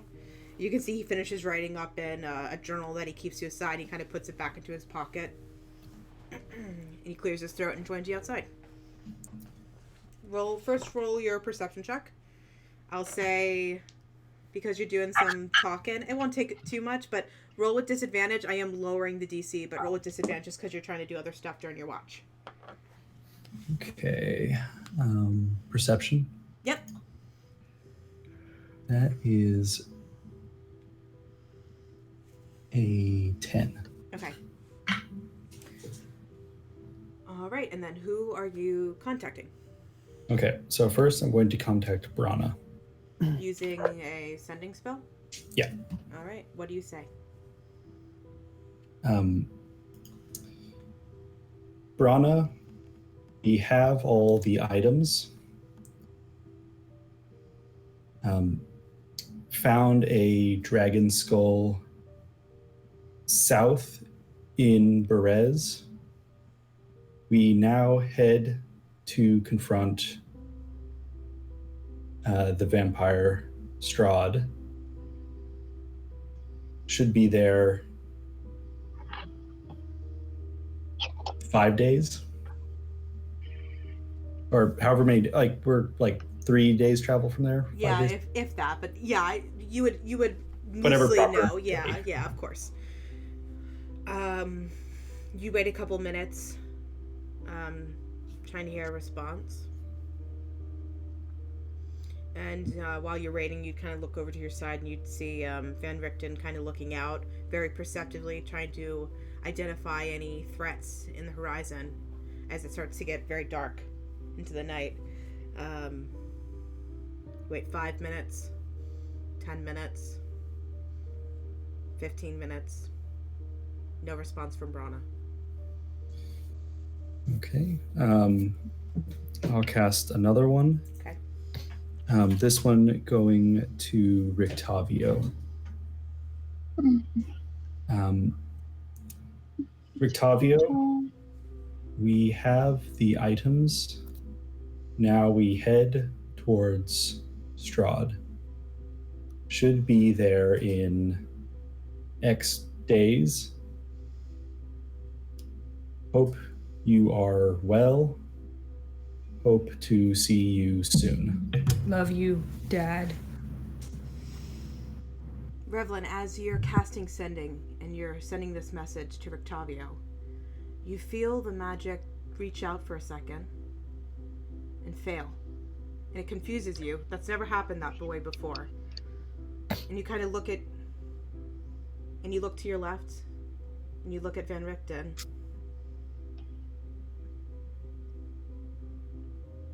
Why didn't your sending spell work?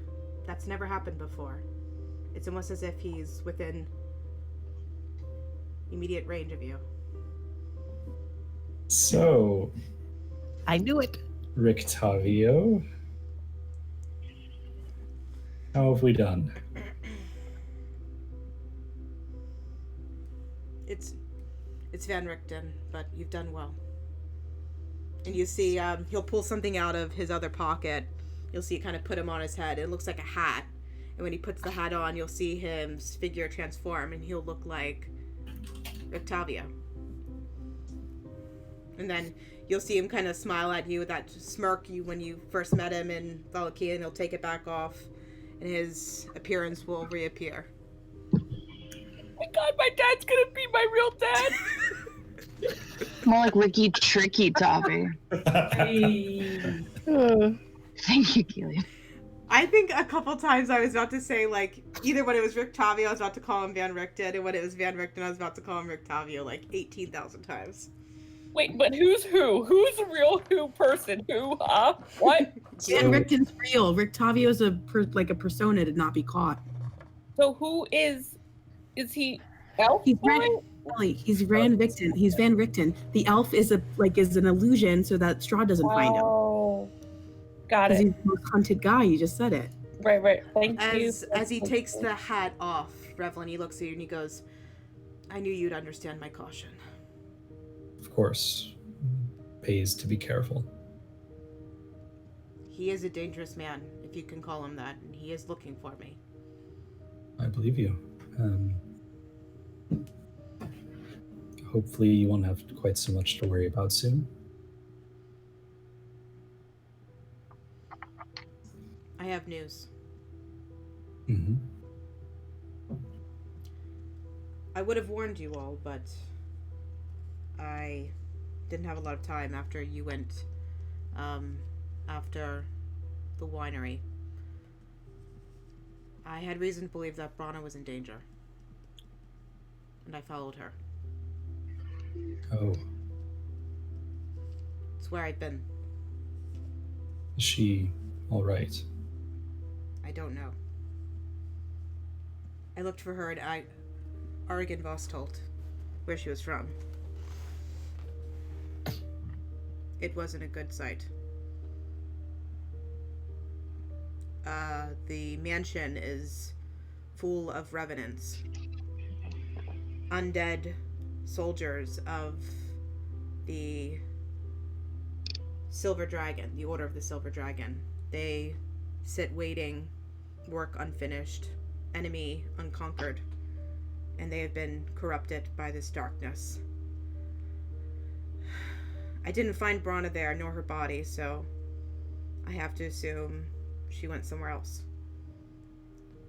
I tried to contact her just now, and I didn't hear anything back. I'll try not to read too much into that. That's a good idea.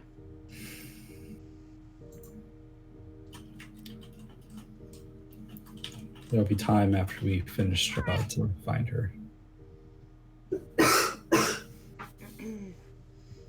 Or maybe she's one step ahead of us. Or perhaps so.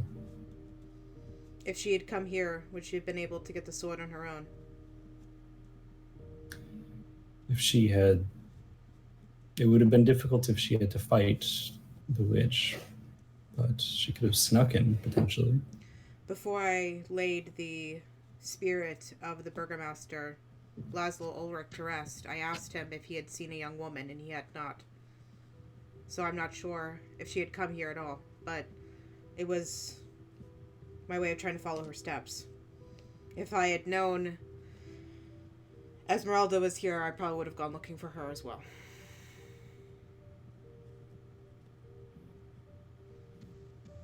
Well, hopefully we'll all turn out for the best, but I don't see that there's much that we can do about it. We can only focus on what's ahead of us at this point, I think. Indeed. And that makes my next two messages all the more important. So next I'll cast to Irina. Okay. Irina, we are coming. We have all the magic items.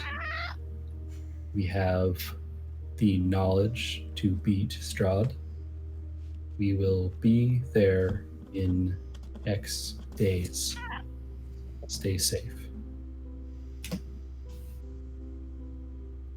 You would hear a response from Irina.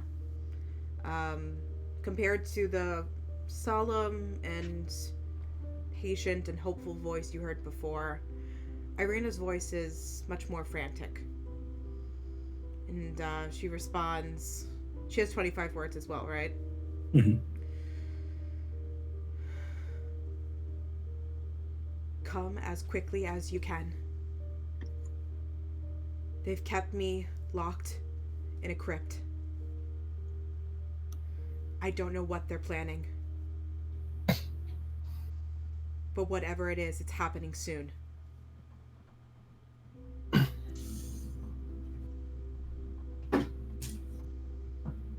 Okay. I'll cast again, this time to Asher. Okay. And just to confirm, with sending, do you need to know the person or just know of the person? You can know of the person. I think we spoke to him before. With this. I spoke to him with sending before. Oh, you did? Yep. I told him about Yetta's successful escape and asked that he try to get Irina out the same way. And did you get a response? Because I I don't remember. Yeah. Oh, you did? Yeah, Okay. he said he would try. Okay. All right, so you cast sending to speak to Asher, and what do you say? Asher, things come to a head. Get Irina out soon if you want to keep your position. Fail, and I will have your head.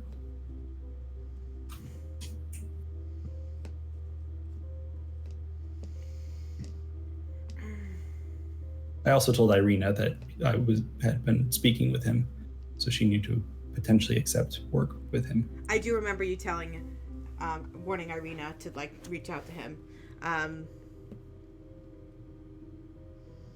You'll hear a calm voice respond to you.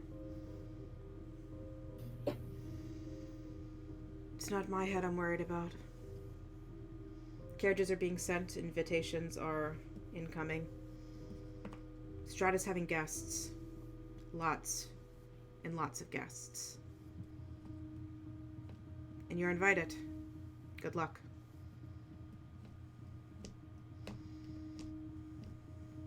Okay, and I will cast it one more time.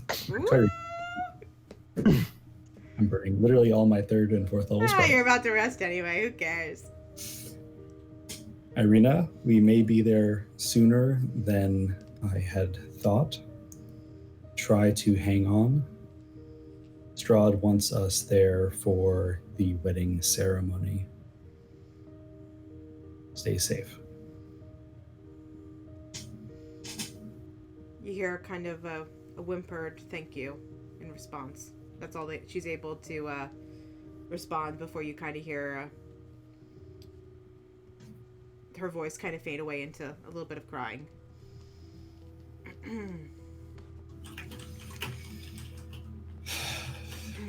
It's come to a head, Van Richten. Why do you say that? I have spoken with Irina, the embodiment of Tatiana. It seems that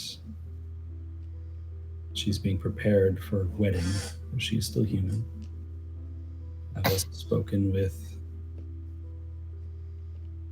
a semi-ally within the castle. He says that we should be seeing a carriage sometime soon to take us there. I gave Brona some advice before she left us. I think I should say it to you as well. Everyone besides the people in that tent. Trust no one else.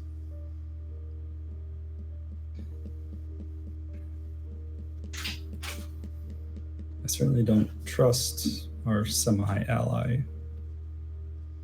Including you, Sarah. God damn it, you fucking asshole.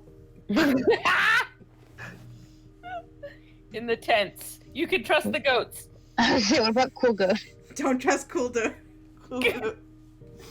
He's like a good boy. You wake up, there's a blade in his mouth, and he whimpers, "I'm sorry." Alright. Anything else on your watch, Revlin? That'll be it. Alright. Who wants to go next? Hugo and Benvom or Yetta? Sure. I think it's gonna be Yetta and Esmeralda because Benvom is default sunrise, dude. He's Dawn Boy. Alright, let's go. Let's try to. I don't want to rush anyone who loves role playing. I know I'm getting to that group of people, but it's also 11:30. So I think so that this is that group of people, but it's you and Sarah. So you just sort of dunked on yourself. dunked on him. Well, okay, go for it. Just dunked on me. Well, yeah, that was a given, Sarah. Sorry, but like, Paige also dunked on herself. Do you remember like 30 minutes ago? I know we're getting into the role players, but fuck you. I'm No, not just trying to like- be fuck you. I'm just also okay. Anyway, but yeah, let's remember 30 minutes ago when I had a conversation with myself. Okay, let's do this. And we talked to It made a whole character based off of a goat. Oh yeah. Well, come on, that's good shit. That was important. That was important. I will Character play building. till dawn if it's for good goat. Do you understand me? Mhm. All right. Yeah, no, I'm sorry. It is your watch. Roll a perception check for me.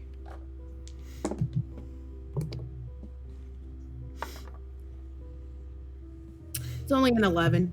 All right. Yeah, nothing alerts you during your watch. So I saw you make eyes at me for the watch. You know, we girls have to stick together. Yes. Sometimes that is true. Vistani have to stick together. Now that's what I was waiting for. But we're not Vistani. You're not anymore? No. Did you leave or were you kicked out as well? I left. You have the privilege of going back if you'd like. I would never go back. But you can leave this place. That is true. Just as I came in, on my own accord. I guess that gives you credit for what you are doing now. You do not have to pick this battle with us then. Yes. I've always liked the passage that said I tread where angels fear to go. Yeah. That speaks true. But to be real, I just came looking for Van Richten. And you found him. Look what it brought me. Just a lot of cursing and frustration. Yeah. That happens with father figures, you know? Mm-hmm. When did you leave with... When did the Van Richten thing start? Roll a persuasion check for me. 17. Well, it's a long story, but when I was a little girl, my family kidnapped Van Richten's son and gave him to a vampire. They were not The good boy. people. The boy. Yes, Was he turned? he was. I'm so sorry. It's alright. But I was young and I didn't understand at the time. I thought it was normal. But when Van Richten tracked my family down, they told him what had happened and he went looking for his son. And when he found him in the state he was in, he had to make a difficult choice. And he made several choices that changed my life forever. He chose to grant my family mercy when they made the terrible decision, and then he ended his son's life. I'm sorry. We have been put in similar positions of protecting people who had been hurt by this curse. Yeah.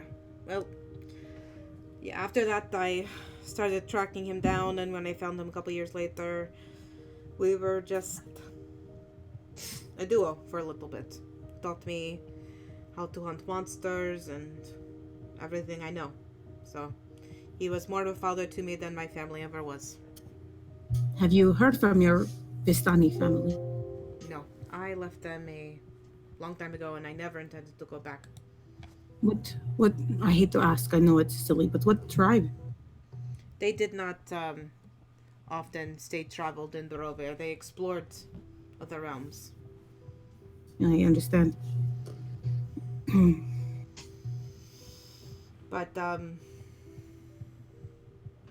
yeah, I lost track of them, and then I lost track of Van Richten, and it's just been coming back to him the entire time, you know. But it's not for him, no? What do you mean? I mean, you owe him a debt. You've paid that debt many times over by killing all these monsters. You don't owe him anything anymore. It's not that simple.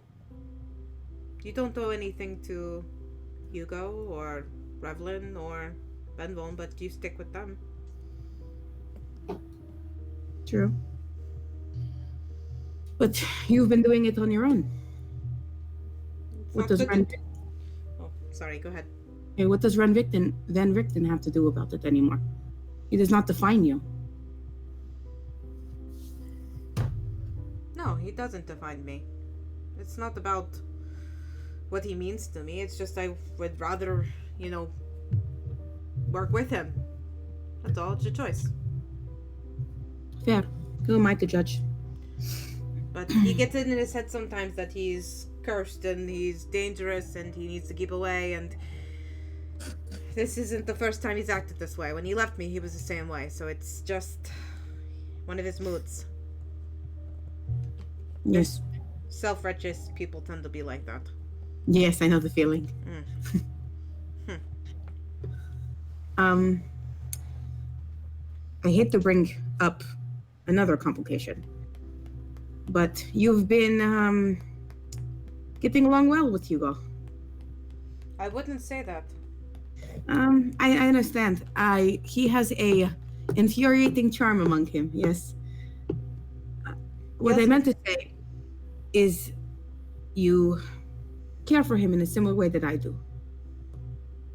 He owes me a debt. Yes, he owes everyone here a debt. Mine has a financial amount associated with them. And he will pay it. He has a way of making money, as he told you of his gladiator days. I imagine I'll have to tag along with him for a long time, pain in the ass. Yes, I think that is the arrangement that should be made. He needs a watchful eye, is what I'm asking. Oh. And you are the right kind of eye to watch him if I am not able to. The kind of Vistani cursing eye, you mean? Yes, the one that keeps him in check. Okay. Yeah, okay. Just in case. Everyone here is great, and they have been better in some ways than I have with him, but I know that you see it the way I do.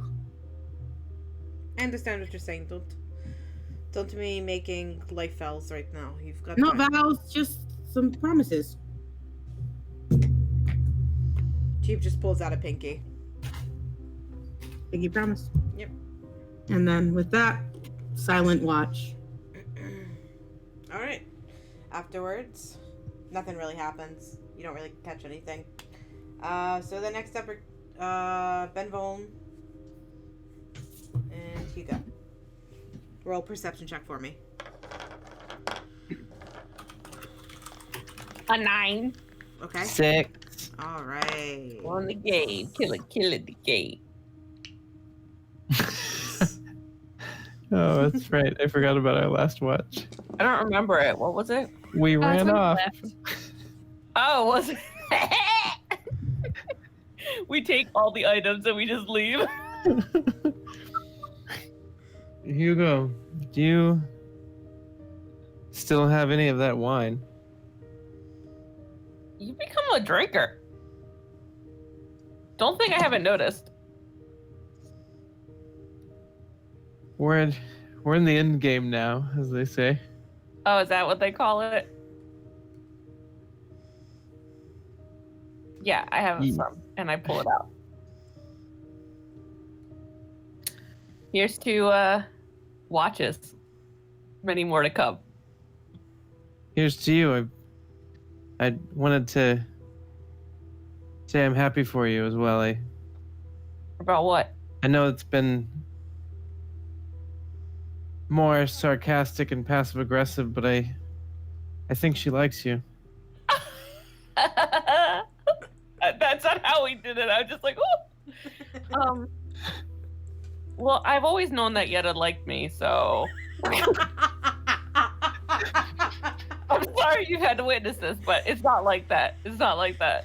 Oh no, I know Yetta likes you very much. I was talking of Esmeralda. Oh. Yeah, she's special. I don't know how to describe it, but I really just think she wants her money. Don't we all?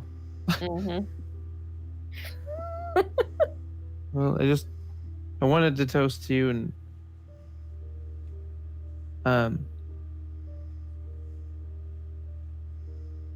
we've come a very long way together.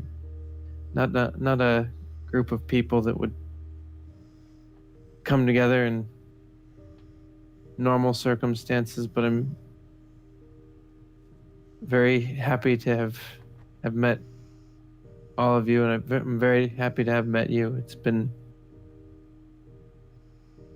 a hard journey, but I've loved every minute of it. I give a little nod and I go, I'm not one for words, so same. And I just clink his glass. I'm honored to die once more shoulder to shoulder with a true warrior and a friend. Oh. Okay. Make the drink. No tears.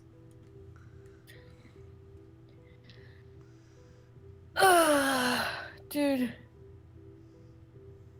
Is it dawn yet? As the sun begins to rise, you both finish the glasses of wine you've poured yourselves in your traveling mugs. And as it starts to get a little brighter, Ben Volm goes down to his hands and knees and prays to the Morning Lord. And Hugo, as you stand up and stretch out, getting ready to wake the rest of the party, you look over the other side of the 2 tiny huts and you can see, during your watch, during it approached, it is a black wagon with 2 black horses. Oh, fuck. Dude, for a second I thought you were gonna say that Cool Goat died. Oh my god, I'm not a fucking monster. Just the way you paused, I was like, oh no, they let Cool Goat die. No! No. We have to throw another funeral. No, and as you turn and stretch. No, because Cool Goat got to sleep in the tiny hut. Yeah. But you see a black carriage. I kind of wanted to do some shopping before we went and killed Strahd, but okay. Maybe the carriage will make us stop. Let us stop somewhere for some shopping. Is there anybody on the carriage? I guess I'm still praying. Yeah, but it's you can't tell from the outside. There's not like someone sitting and holding the reins of the horses, but the carriage has a door and it's closed, and the windows have black curtains kind of drawn down, so you're not sure if there's someone inside. I'll ask next session. No worries. There's one thing I was gonna reveal. I think something. this is happening, Kelly. So do something. Oh, hello. Hello? Hello? As the rest of the Revengers wake up from their long rest. You've recovered from a long rest, everybody. You come pouring out of the tiny huts. The ghosts begin to line up to the wagon. Yet as you stretch, you all see the familiar black carriage with 2 black horses drawn in front of you all on the path. Oh shit. I kind of wanted to go shopping. I feel like I need something to make my Helga better. I'm not the time. I actually have something for you, Hugo, and I'll give him the oil of sharpness. I don't know what this is. Do I drink it? You'll put it on your blade and it'll improve Helga. But does it make it magical? No. But that's what I want. That's not something that you're going to be able to get. Okay. I don't blame you. Huh? I'll hand the pipes to Yetta while we're here. Oh, sick! And explain what they do. Oh shit. And I can't use Revivify or Greater Restoration, so I'm going to pass them both to Benvol. Whoa, it's 1 scroll each? Yeah. Can you not copy those down even? Nope, it's not. They're not wizard spells, so I can't use them. Oh, gotcha. And I'm going to keep the Luckstone for myself. Does the scroll still require the items for it? No, you can just read off the scroll. Do you mean in regards to Revivify? Like a 300 GP diamond? I'd have to look into that and let you know. I'll let you know before next session if it requires the consumed items. Okay. I think if it's... Good. What do you think, Kala? I don't know.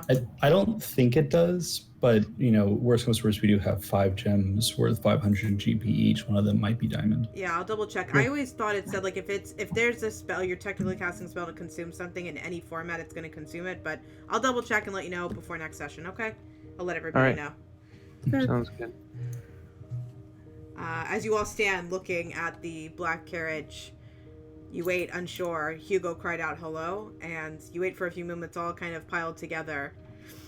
The door opens, and black envelopes begin pouring out.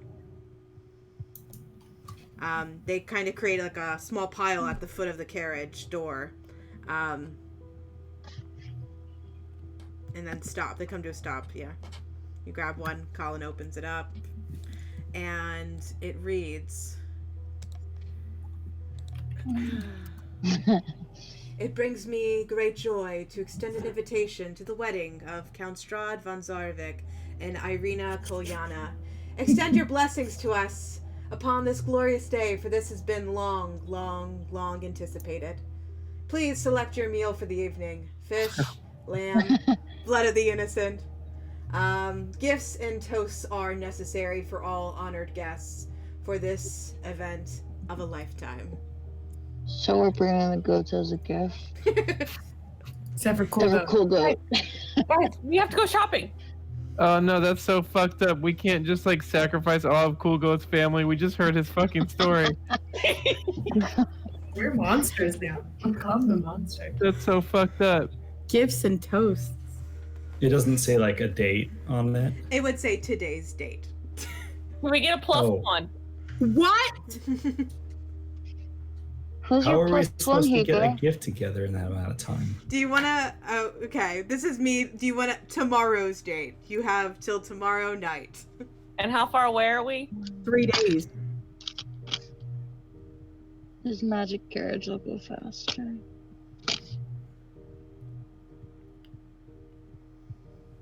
And that's where we're going to leave tonight's session. We're gonna miss the wedding! We missed the wedding. The end. I'm late! I'll check off 1 for Blood of the Innocent. Yum, yum. Delicious. We're gonna be Wedding Crashers. Can we rename ourselves the Wedding Crashers? At the last couple of episodes. It's not a crash if you're invited. Yeah. Good point. Sorry, even the way we're gonna do it, even if we were invited, I feel like it's crashing. wedding crash. We're crashing that wedding. And crash the party. Does my... Oh. Hello? That's my... That's my face. All right. I'm going to end the video. Good night, Internet. Night. Internet.